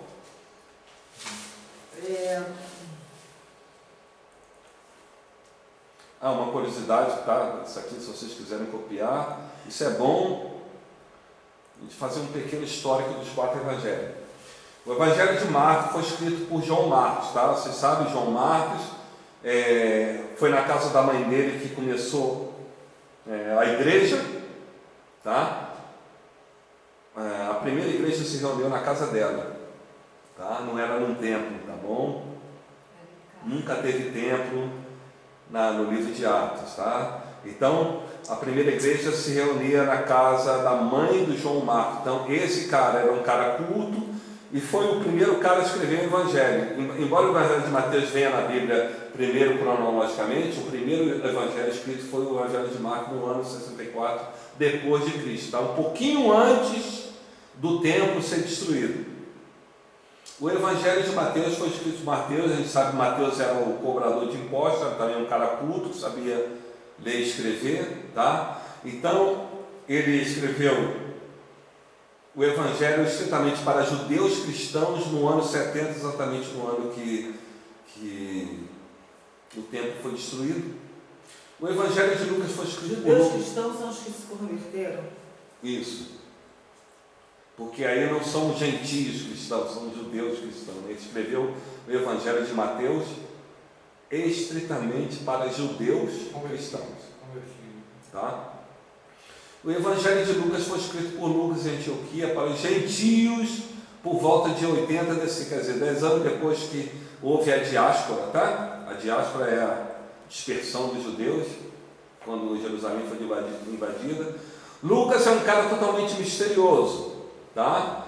Porque é um cara que aparece na Bíblia do nada, né? O Paulo que comenta dele, escrito por ele próprio, que Lucas escreveu o Evangelho de Lucas e o livro de Atos, tá? Lucas era um médico, tá? A princípio discípulo de Paulo. Não se sabe se ele viu Jesus pessoalmente, porque Lucas não era apóstolo, né? Provavelmente não viu, tá? Provavelmente não viu. Então escreveu esse evangelho por volta do ano 80 depois de Lucas não era Cristo. apóstolo de Jesus? Não era um dos apóstolos? Lucas não era. Dizem que Lucas... João Marcos também não era apóstolo. Os dois únicos escritores dos 4 evangelhos que foram apóstolos de Jesus foi Mateus e João. Tá? Então, não é o João Batista. João era o discípulo mais novo. Dizem que Lucas foi o primeiro repórter, porque ele foi, para escrever esse evangelho dele, ele foi entrevistar todas as pessoas que viveram com Jesus, então ele fez um levantamento profundo da história e foi o primeiro repórter a narrar mesmo, assim, todinha completa do que aconteceu. Exatamente. Ele então, foi em busca da reportagem, ele foi em busca dos acontecimentos e escreveu o evangelho de Lucas. Perfeito. Vamos lá ver. Ele, inclusive, isso fala na carta dele. Vamos lá. Perfeita exegese, viu? Lucas.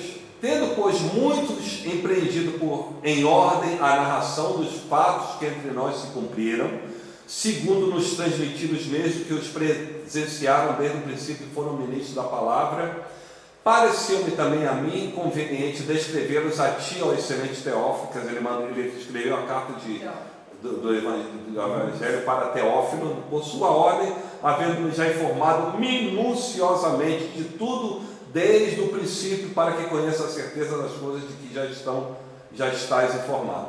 Exatamente. Ele não foi apóstolo de Jesus. Oi? Ele não foi apóstolo. Lucas não foi apóstolo. Exatamente isso tudo que o Mauro falou. Tá? Ele foi pegando relato daqui, ali, e ele escreveu o Evangelho de Lucas segundo o relato das testemunhas oculares que viram Jesus. Está vendo como é que é isso? Ele falou minuciosamente. Tá? Ele fez um trabalho muito interessante. Ele teve um pequeno erro no Evangelho quando ele escreveu, que a gente vai ver daqui a pouco, porque a gente vai botar, vai cruzar os dois relatos de Mateus e Lucas sobre essa resposta de Jesus a essas 3 perguntas dos apóstolos, tá bom? Mas foi exatamente isso que o Mauro falou, tá? Então vamos lá para Lucas. Lucas 21, de 5 a 3. E dizendo alguns a respeito do templo, que estava ornado de formosas pedras e dádivas, disse: quanto a essas coisas que vês, dias virão que não se deixará pedra sobre pedra que não seja derrubada. E perguntaram, dizendo: mestre, quando serão com essas coisas? E que sinal haverá quando isso estiver para acontecer? Disse então ele: vede, não vos engane, porque muitos virão em meu nome, dizendo eu sou Cristo. Tudo que está, no Evangelho de Mateus, E quando houver de guerra, sedições, não vos assustei, porque é necessário que isso aconteça primeiro, mas não será logo o fim. Então ele disse: levanta-se a nação contra a nação, reino contra reino, e haverá em vários lugares grandes terremotos, fome e pestilência, haverá também coisas espantosas e grandes sinais no céu. Agora presta atenção no detalhe aqui que Mateus não colocou. Mas antes de todas essas coisas, lançarão mão de vós e vos perseguirão, entregando as sinagogas e a prisões, e conduzidos à presença de reis e presidentes, por amor do meu nome. E vos acontecerá isso para testemunho. Vocês viram a diferença aqui? Quando você pega só o Evangelho de Mateus para pregar sobre o final do tempo, você vai achar que isso aqui, vos perseguirão, entregando as sinagogas e prisões, vai acontecer com os cristãos hoje. Está acontecendo. Mas não está. Porque Lucas falou, antes de todas essas coisas, que são todas essas coisas? Sinais no céu, coisas espantosas, fomes, pestilências. Então, antes de começar a acontecer essas coisas, os apóstolos de Jesus foram perseguidos, entregaram ele nas sinagogas, foram a prisões, conduziram ele à presença de reis e presidentes, e foram todos eles martirizados. Vocês entenderam a diferença aqui? Ele fez o caminho inverso. Ele pegou os relatos e falou coisa que Mateus não falou. Antes de ter guerra, fome, terremoto, os apóstolos de Jesus vão ser entregues para serem martirizados, vão ser perseguidos.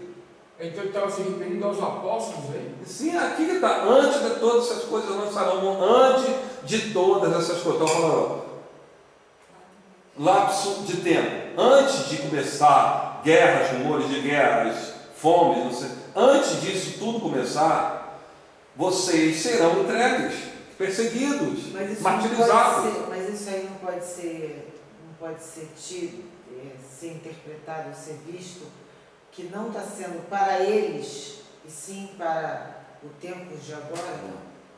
Não, porque você tem que ver o contexto, como eu falei, para a teologia é o seguinte, é o contexto do que o cara está escrevendo. Ele está falando para Teófilo, olha, vocês que são, né, agora, os cristãos, antes de acontecer guerras, fome, terremoto, vocês serão entregues, serão perseguidos e tudo mais. Entendeu? Mas naquela época existiam reis, mas presidentes? Sim, o Pilatos era um presidente. Você lembra? Já tinha democracia até no Império Romano. Já tinha ainda uns espasmos de democracia.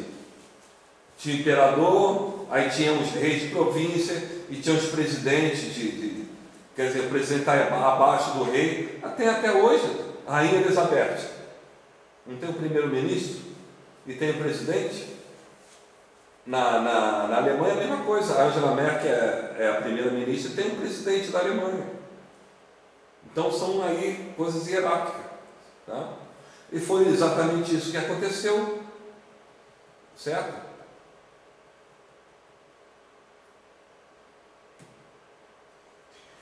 Entregando as sinagogas e as prisões.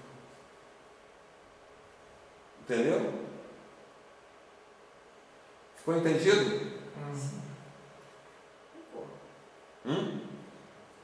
Ficou entendido. Lembrando só, Lucas ele fez um relato minucioso do que ele ouviu de todas as testemunhas de Jesus. Quer dizer, quando Jesus falou aquela coisa, ele estava falando para os apóstolos. Só Mateus escreveu. Então, quando Lucas foi lá, pegou o relato de Mateus, pegou o relato de João, pegou o relato dos outros apóstolos. Então, ele ouviu coisas que Mateus não escreveu. Então, ele falou, olha, ele deu ênfase aqui, ó, antes dessas coisas acontecerem, vocês serão entregues nas sinagogas, presença de reis e presidentes. Se ele escreveu isso aqui, é porque ele ouviu de uma outra pessoa que falou para ele o que o Mateus não falou ali em Mateus 24. Você entendeu?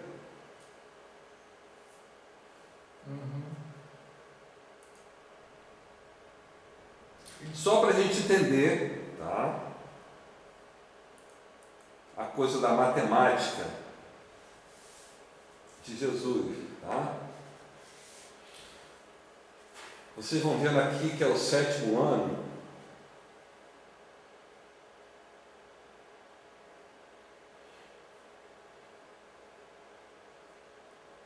Dois 2000 anos foi o tempo dos gentios, tá? De Adão até Abraão. Vocês lembram que Abraão começou com a dinastia dos judeus. Então o tempo dos judeus durou até Jesus. Daqui a Jesus até o arrebatamento é o tempo da igreja. Então quando Jesus vier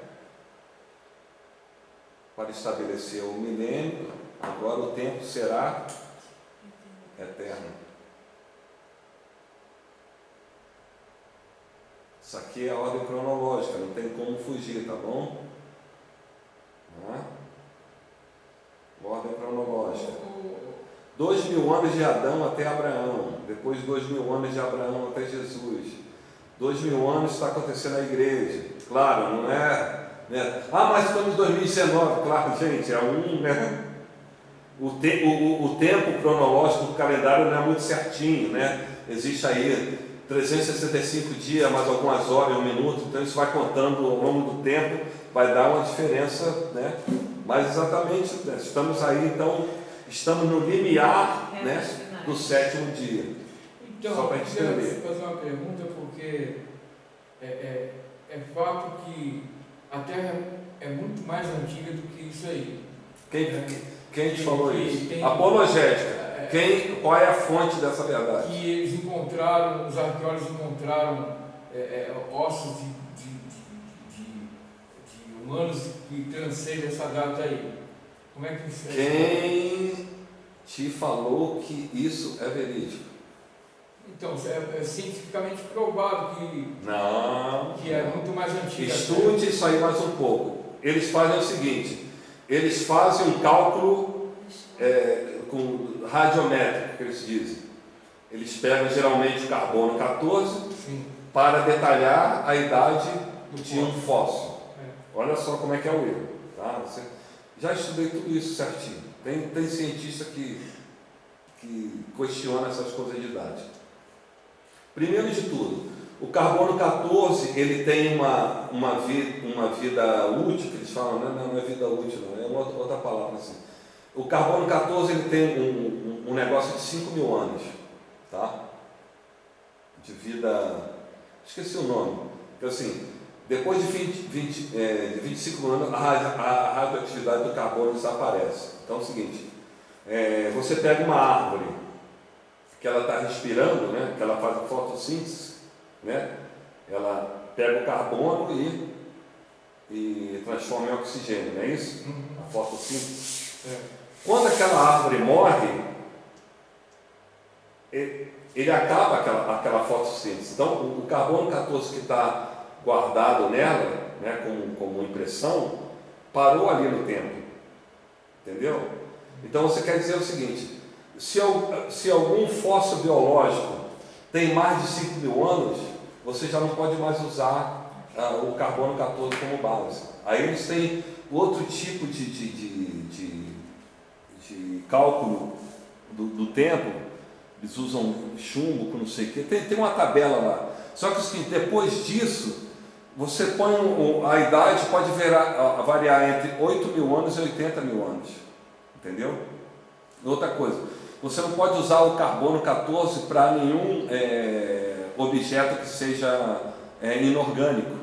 Porque é o seguinte, eles descobriram que o vulcão altera o carbono 14 do material inorgânico, faz conta a pedra. Tá? Se tiver uma erupção vulcânica, ele altera. Tanto é que você pega as pedras daquele vulcão lá no Havaí, Kilauea, quando você vai usar esse tipo de cálculo radiométrico, tem pedra lá que tem 8 milhões de anos. Mas como assim? A erupção foi no ano 1900 e pouco. Como é que aquela pedra que saiu do vulcão está ali dando a coisa radiométrica de 8.000 anos? Então, isso não é exato. Esquece isso aí, que não é fonte empírica. Entendeu? Esquece isso.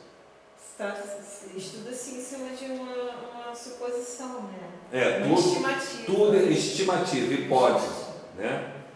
Tudo estimativa e hipótese. Então, a gente tem uma fonte da verdade e tem uma fonte duvidosa. Por que é fonte duvidosa? Porque tudo eles é hipótese. E às vezes a fonte é mentirosa. Né? Porque é o seguinte, eles dizem que houve evolução, eles dizem com certeza absoluta. Só que você não encontrou até hoje nenhum elo entre uma espécie e outra. Então, é tudo hipótese. Eles Então, ensinam isso no colégio como sendo verdade. Exatamente. Você passado para você como verdade, você absorve aquilo como Nunca verdade. vou esquecer que Mas você não tem a fonte verídica daquilo. Minha querida, você não está entendendo. Falta um elo. Falta, exatamente. Tem um elo. Mas não aprendeu assim, seu professor falou isso para você, porque foi que ele aprendeu. Mas ele é burro que não pensa. Para você não pensar. Isso é um temor. O elo versível. Gente, pelo amor de Deus. Aí eu fico pensando assim, por que não tem? Por que não tem? Por que o macaco não continua evoluindo então? Não esquece isso. Ai, meu Deus. Porque realmente esse tal de 80.000 anos, 100.000 anos, Isso tudo é eles batem hipótese. no pé e falam que não, porque está provado científico que a Terra tem trocentos milhões de anos. Aí tu fala assim, me mostra a prova. Eu quero saber a prova. Esses fósseis que acharam do Australopithecus, do cara que se parece com um macaco, que... Então, Isso aí São fósseis. São fósseis. Tudo de novo. Primeira coisa, uma coisa para ser fossilizada é porque é o seguinte, é passado para você assim, o fóssil, o elefante vai lá, né, o mastodonte, aí ele vai e cai ali na areia e o que acontece ali? O corpo dele começa a se decompor. O corpo dele se decompondo não vai virar fóssil, entendeu? O corpo ele entra em decomposição. Quando é fóssil, quando é uma catástrofe que ele é de uma vez imprensado. O que é o fóssil? Ele fica imprensado ali no negócio, sabia? Animais imprensados assim na pedra, né? Então está fossilizado, porque aconteceu um tipo de tragédia que ele morreu de repente e foi imprensado ali. Por isso que você acha os fósseis. Entendeu? O fóssil não tem como ser fóssil, o animal morrer na areia e ficar ali um cadáver, ele vai se decompor. Então é passado para nós informação errada e a gente não questiona. Os ossos? Oi? Não é considerado fóssil quando encontra os ossos? Mas o osso se decompõe, né?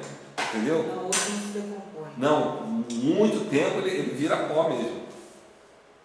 Ele só fica fossilizado quando ele está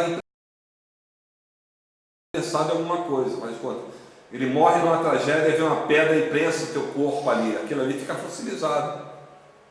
Então, e esses fósseis que eles acham e faz o estudo que constitui a idade mais antiga? Mas eu estou falando para você a idade. É fato. Como eu falei para você, é hipótese. Não é... Entendeu? Como eu falei para você, estimativa. não tem como. Olha só, presta atenção. O corpo é a base de carbono, tá? A vida biológica é a base de carbono. Então, por isso que eles usam o carbono 14. Estou acabando de dizer para você que a meia-vida, esse é o nome. O carbono 14 tem meia-vida de 5.000 anos.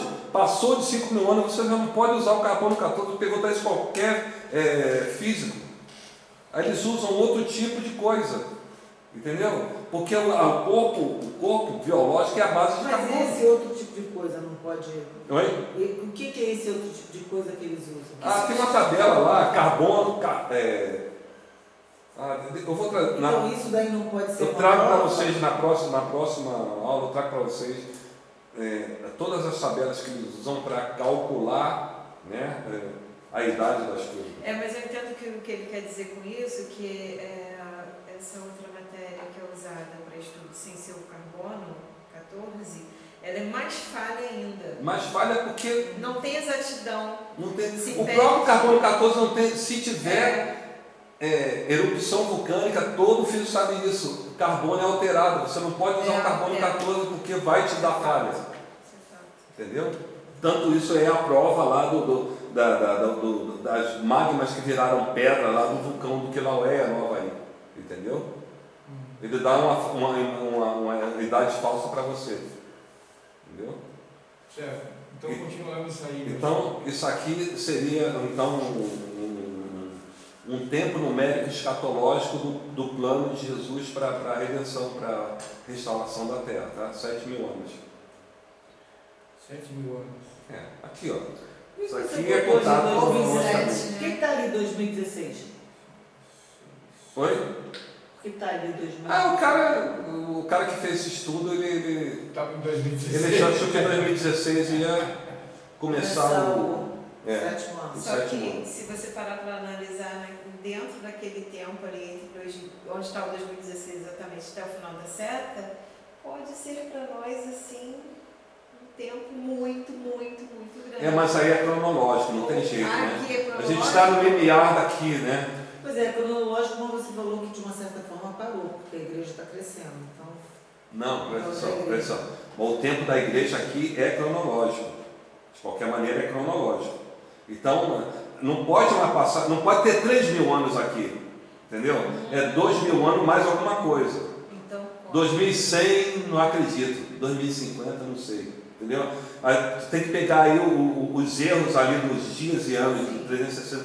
Porque é o seguinte, o calendário judaico ele só tem 365 dias. Nosso calendário gregoriano tem 365 dias, mais umas horas e mais um minuto. E por isso a gente tem que usar o ano bissexto para recalcular tudo isso. Isso não existe no calendário judaico, tá? Então, sempre quando for usar esse calendário aí, tem que ser o calendário judaico. Tá? Tá, de toda forma será na próxima geração. Exatamente. O calendário judaico está no ano 5.700 e alguma coisa, mas também existe um erro no calendário judaico. Se vocês entrarem no Google, vocês vão ver que tem uma diferença aí de quase 300 anos aí que eles esconderam. Faltando. Que eles esconderam? Faltando, pela eu estudei isso aí depois, eu não me lembro agora o que era aí, mas eles calcularam errado isso aí, então eles estão no ano de 5.700 e pouco, mas também é um erro. Então a gente pode aí conjecturar que a gente está aí no ano 6, quase no ano 6.000 e entrando aí no 7º ano. Tá? Então a gente está bem pertinho dessas coisas acontecerem aí da volta de Jesus. Na volta de Jesus só vem depois da grande tribulação. Jesus só vem. Tem a diferença do arrebatamento para a volta de Jesus. O arrebatamento é um evento, a volta de Jesus é outro. Vão acontecer ainda essas etapas, né? Eu vou deixar aqui um texto para vocês que passa desapercebido para vocês, que é a parábola das virgens, que vê muito bem essa diferença. Eles falam que após a tribulação seria a segunda vinda de Jesus, né? O segundo advento da vinda de Jesus. Jesus só vem. A primeira é o arrebatamento. Não. A primeira, o arrebatamento, ele não vem, como falei. No arrebatamento, nós que vamos ao encontro dele. Ele não vem, a terra não vai ver Jesus. No arrebatamento, ninguém vai ver Jesus, a não ser a igreja dele. Então, Jesus não vem duas vezes. Tá? As pessoas se enganam muito com isso. Deixa eu ver, isso aqui não está todo não, deixa eu pegar uma outra que está toda. Esse curso que eu estou fazendo. Oi? Depois eu esqueci meu caderno e ia te mostrar. Mas tá bom, na próxima aula eu te... Eu acho que você devia ensinar isso para eles. Que isso? Não, tem a Bíblia aqui, você já está sendo elucidado tudo isso, ensina para eles. Olha aqui, ó. Capítulo 25. Então o reino dos céus será semelhante a 10 virgens que, tomando suas lâmpadas, saíram ao encontro de seu esposo. Está vendo? As virgens saíram ao encontro do esposo, não é o esposo que vem ao encontro das virgens. Tá? 5 delas. Oi? Curioso. Pois é curioso. Essas minuciosidades vocês leem e não compreendem, por isso que eu estou aqui para ensinar para vocês. E 5 delas eram prudentes, 5 loucas. As loucas, tomando sua lâmpada, não levaram azeite consigo. As virgens estão indo para onde? Hein? As bodas. Ao encontro do noivo. Certo? A igreja está indo aonde? Ao encontro de Cristo. Jesus. A tua vida é indo ao encontro de Jesus. Ao encontro do noivo. Exato. Mas as prudentes levaram azeite em suas vasilhas com as suas lâmpadas. Tardando o esposo. Oh, que maravilha, hein? Me perdi. Tá, sim. O esposo está se atrasando, né? Tá. Hein? O que acontece com as virgens? Tosquenejaram. Todas. 5 virgens, né? 5 virgens tosquenejaram, as outras continuaram acordadas, não é isso? Hein? Não é isso que pregam aí para vocês? Todas tosquenejaram, tanto as prudentes como as nécias. Todas tosquenejaram. Toda a igreja dorme quando o noivo atrasa.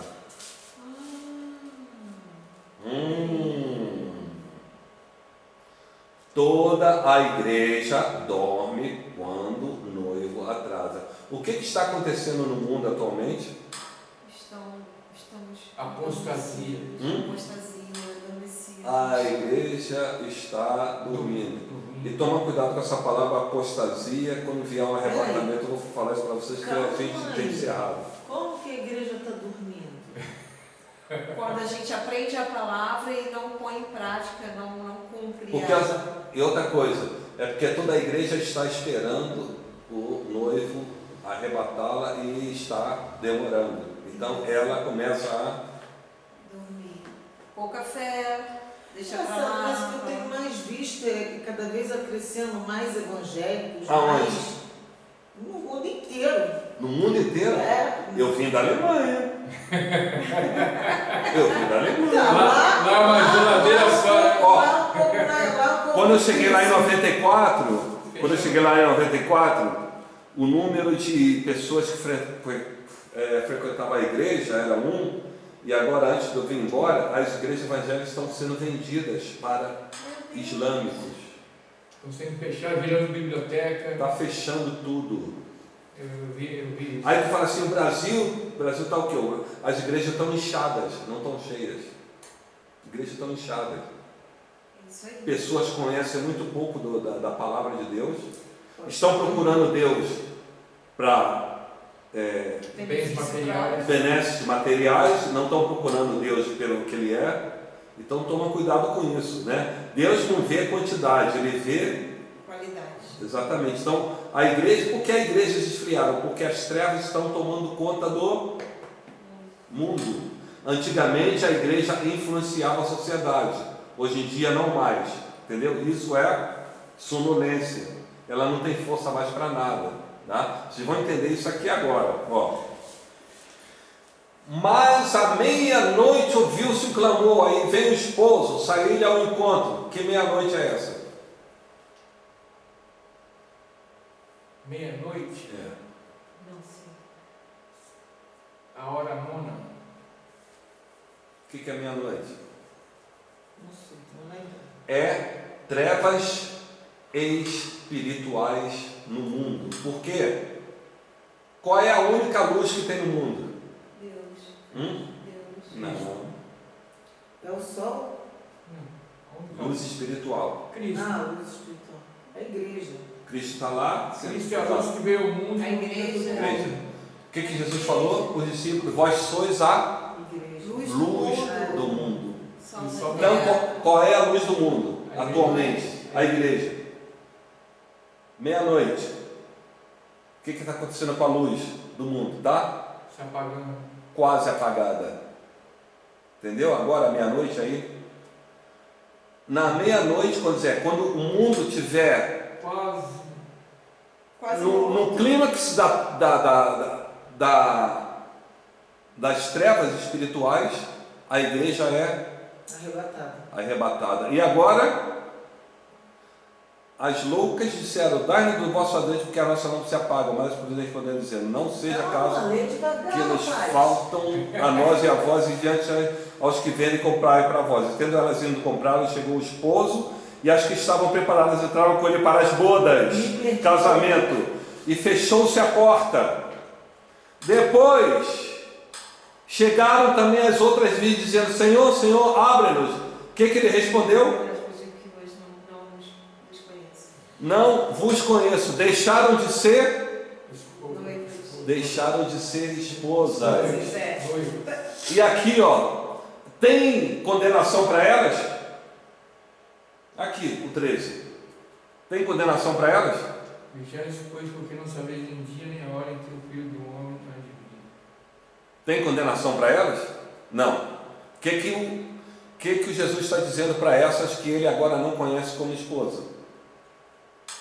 Vigia, porque você não sabe o dia e hora quem eu venho. Não é aí, ó? Você não sabe o dia e hora que o homem há de vir, filho do homem há de vir, entendeu? Mas ele não veio ali quando pegou as virgens dormindo? Não, ó, olha só. Está vendo Jesus dizendo aqui que ele, ó, vigiai porque não sabeis o dia nem a hora, certo? Mas aqui a gente sabe a hora, Meia-noite. meia-noite. Entendeu? Mas você falou que a meia-noite não era a hora. É o momento em que a igreja dorme, está quase Sim, mas morta. o dia, a hora lá também, que Jesus vem, Não é dia cronológico também. Sim. É o tempo espiritual. Exatamente. Vamos dizer assim, um lapso de tempo que a Terra não sabe exatamente em que dia e hora que é. Você entendeu? O que faz você ter noção de dia e hora? Tem. Não. Dia O que e hora. faz a noção você ter? A luz, A lua e e a a escuridão. lua E e a o sol. noite. O sol, isso. O dia e a noite. Quando Jesus vier, o sol não escureceu? A lua não perdeu a claridade? As estrelas não caíram do firmamento? Sim. Cadê a noção das pessoas de dia e hora? Não tem. Entendeu? Não vai ter noção de tempo. Vai ter noção de tempo. Por isso que Jesus falou, tu não sabe. Você não... E muito se confunde Com a com o arrebatamento. horário. Não, com esse tempo, muitos se confundem com o tempo, nosso tempo. Exato. Vem no dia X do ano tal. Não é isso. Ninguém sabe a hora. É porque realmente não vai se ter. Sempre diz que sempre soube que ninguém sabe a hora, nem o dia, nem a hora Que Jesus que ele voltar. vai vir. Mas o arrebatamento, ele próprio está dizendo a hora. Meia-noite. Jesus é bipolar? Não é uma hora cronológica, não é meia-noite, vai dar meia-noite, vai Sim, mas exatamente. Mas é uma hora Mas que é uma também hora- você não sabe. É Oi? uma hora que você também não sabe. Você só Sim. sabe que vai ser Mas essa hora. oprimido. Agora, quando é que vai ser essa opressão? Mas eu estou acabando de dizer que essa hora não é coisa de relógio. Porque Pois quando é, eu esse- sei, mas é o que eu estou te falando. Quando? Continuamos se sabendo quando. Porque Exatamente. você só sabe que vai ser uma hora de opressão, uma hora em que realmente a coisa estiver extremamente apertada. Então, Mas quando será isso? sim, mas estou Você falando, não mas sabe. de qualquer maneira, a gente já está sabendo que está chegando perto da meia-noite. E o que a gente tem que fazer? Vigia. Esse será o Orar e arrebatamento. vigiar. Então o que a gente tem que fazer? Orar e vigiar. Não. Tem que fazer orar e vigiar para que ficar. O que a gente tem que fazer? Manter as As lâmpadas lâmpadas com azeite. Azeite é Espírito. É, Manter o Espírito Santo aceso em nós. O Espírito Santo Pronto. de Deus. Entenderam agora? Aceso. Sim. Faz sentido para vocês? faz muito Faz. sentido. Nossa. Que tremendo. Bom. Outra coisa que passa desapercebida aqui para vocês. Isaías 66, 7 e 8. Antes que estivesse de parto, deu à luz. Antes que lhe viessem as dores, deu à luz um menino. Quem jamais ouviu tal coisa? Quem viu coisas semelhantes? Poder-se-ia fazer nascer uma terra num só dia? Nasceria uma nação de uma só vez? Mas Sião esteve de parto e já deu à luz a seus filhos. Quem é Sião? Quem é Sião? Não sei, eu parei aqui. Sião é a nação judaica.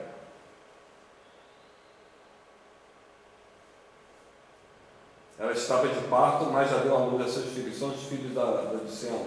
Peraí,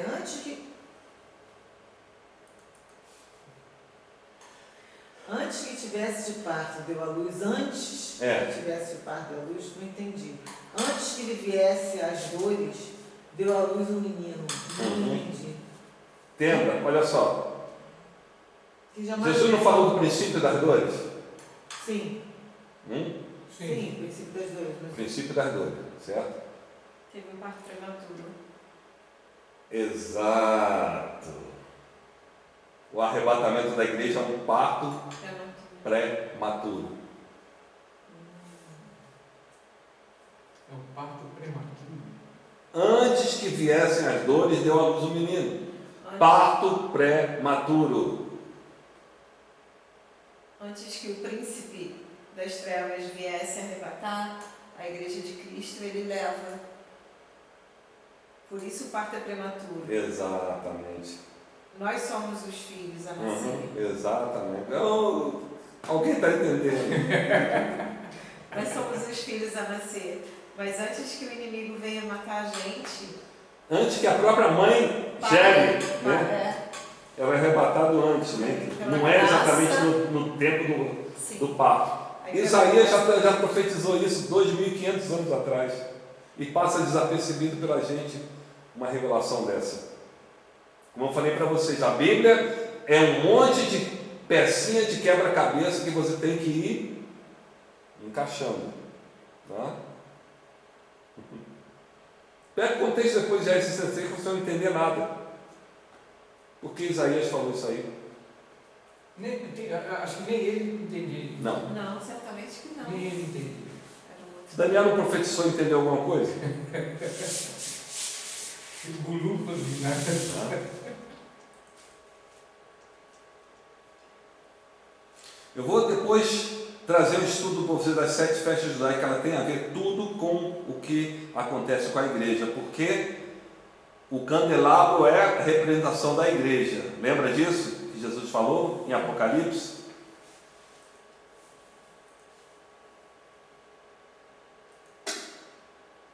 Gente, já são 9h30. Caramba! A gente tem que terminar, né, Ana Paula? Tem, infelizmente. Meu Deus, não vai ter tempo, gente, infelizmente. Vai ter tempo o quê? De dar continuidade hoje. Ah, então. Espera aí. E virei-me para ver, quem falava comigo, Fernando, me vi 7 castiçais de ouro. 7 castiçais de ouro. 7 candelabros. 7 castiçais de ouro. Vamos lá no final. O mistério das 7 estrelas que viste na minha destra e dos 7 castiçais de ouro, as 7 estrelas são os anjos das 7 igrejas, e os 7 castiçais que viste são as 7 igrejas. As 7 igrejas do Apocalipse. Então, isso aqui é a representação da igreja de Cristo. Tá? Os judeus não entendiam nada porque isso aqui está lá no templo e no tabernáculo. Você tem um castiçal com as 7 luzes e os pães asmos do outro lado.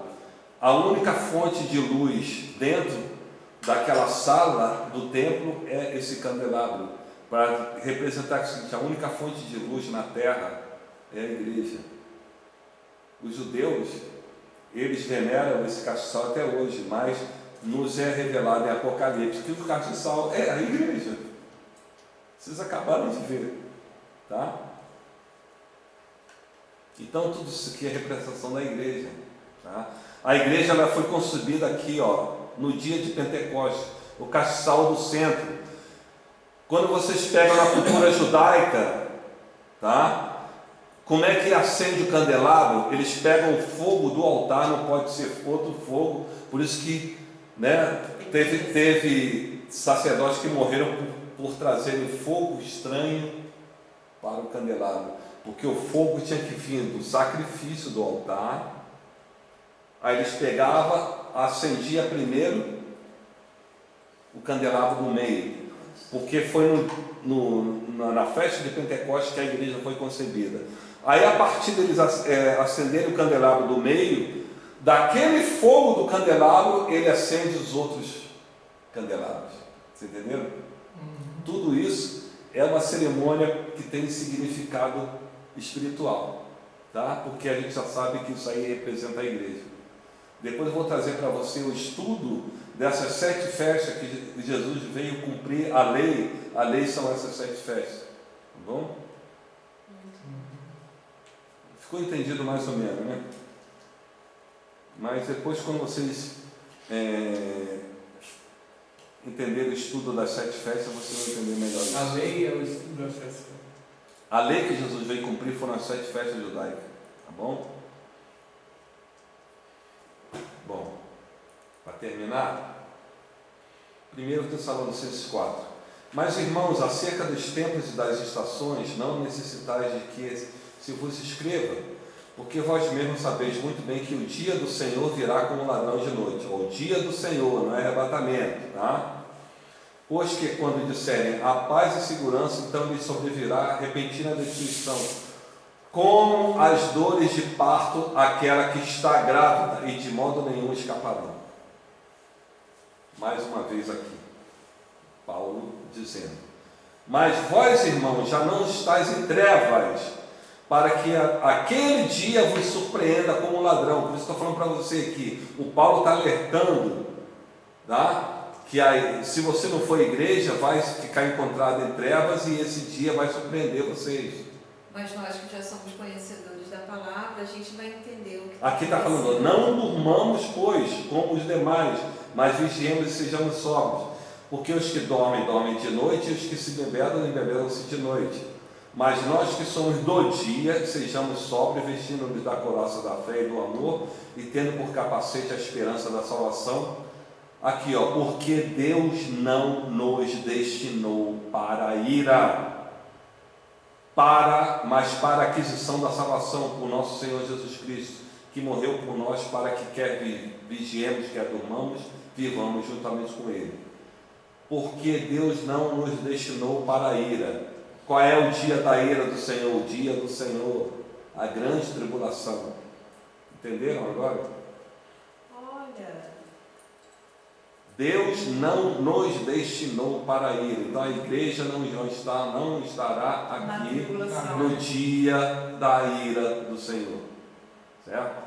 Como que a gente... Porque o dia da ira do Senhor é para os judeus, como eu mostrei para vocês. Meu Deus, quanta coisa que eu aprendi errado. Exatamente. Eu acho que o véu só está sendo rasgado agora. Olha aqui, né? O grande dia do Senhor está perto. Sim, está perto, se apressa muito. Amarga é a voz do dia do Senhor. Clamará ali o poderoso. Aquele dia será um dia de indignação, dia de tribulação, de angústia, dia de alvoroço, de assolação, dia de trevas e de escuridão, dia de nuvens e de densas trevas, dia de trombeta e de alarido contra as cidades fortificadas e contra as torres altas. Que dia é esse? Da tribulação. Dia do Senhor. É o dia que ele vem. Amós. Ai daqueles que desejam o dia do Senhor. Sabe por quê? Os judeus estavam todos. O dia que o Messias virá. O Amós falando. Ai daquele que deseja o dia do Senhor. Para que quereis vós esse dia do Senhor? Será de trevas e não de luz. É como se um homem fugisse diante do leão. Olha os animais aqui de novo. É como se um homem fugisse do leão e se encontrasse com ele o urso. Ou como se encontrando numa casa sua mão encostasse a parede e fosse mordido por uma cobra. Não será paz o dia do Senhor, trevas e não luz, e escuridão sem que haja resplendor. Por que a escuridão? Porque não existe mais luz na terra. A igreja subiu, a igreja é a luz do mundo. Por isso que Amós está dizendo, o dia do Senhor vai ser de trevas e não luz. Entendeu? Trevas porque vai ser o dia da batalha, né? Vai ser o dia da batalha. Não, o dia do Senhor é a ira Então, de Deus contra o povo judeu. Então, vai ser o dia Da grande tribulação. da grande tribulação. Tu está vendo os animais aqui de novo? Ó? Tem o leão e tem o urso. O leopardo não está mais aqui, porque o leopardo é o Império Grego. Mas tem a cobra ainda, que é a serpente, Satanás. Tá? Isso aqui é a cobra, a serpente no original. Isso tudo é o dia da grande tribulação. Não vai ter luz. Porque a igreja vai ser arrebatada. Exato. O Espírito Santo vai sair da terra. Exatamente. O Espírito Santo desce aonde? Sobre nós. Sobre nós. Sobre cada pessoa que se converte. Ele não desce na terra, ele não fica jogado aí. Ele está no corpo só de cada pessoa.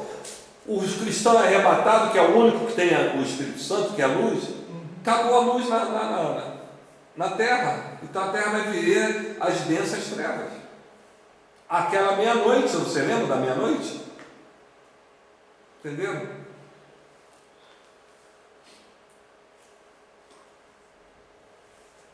Ficou entendido? Posso terminar o estudo? Podemos.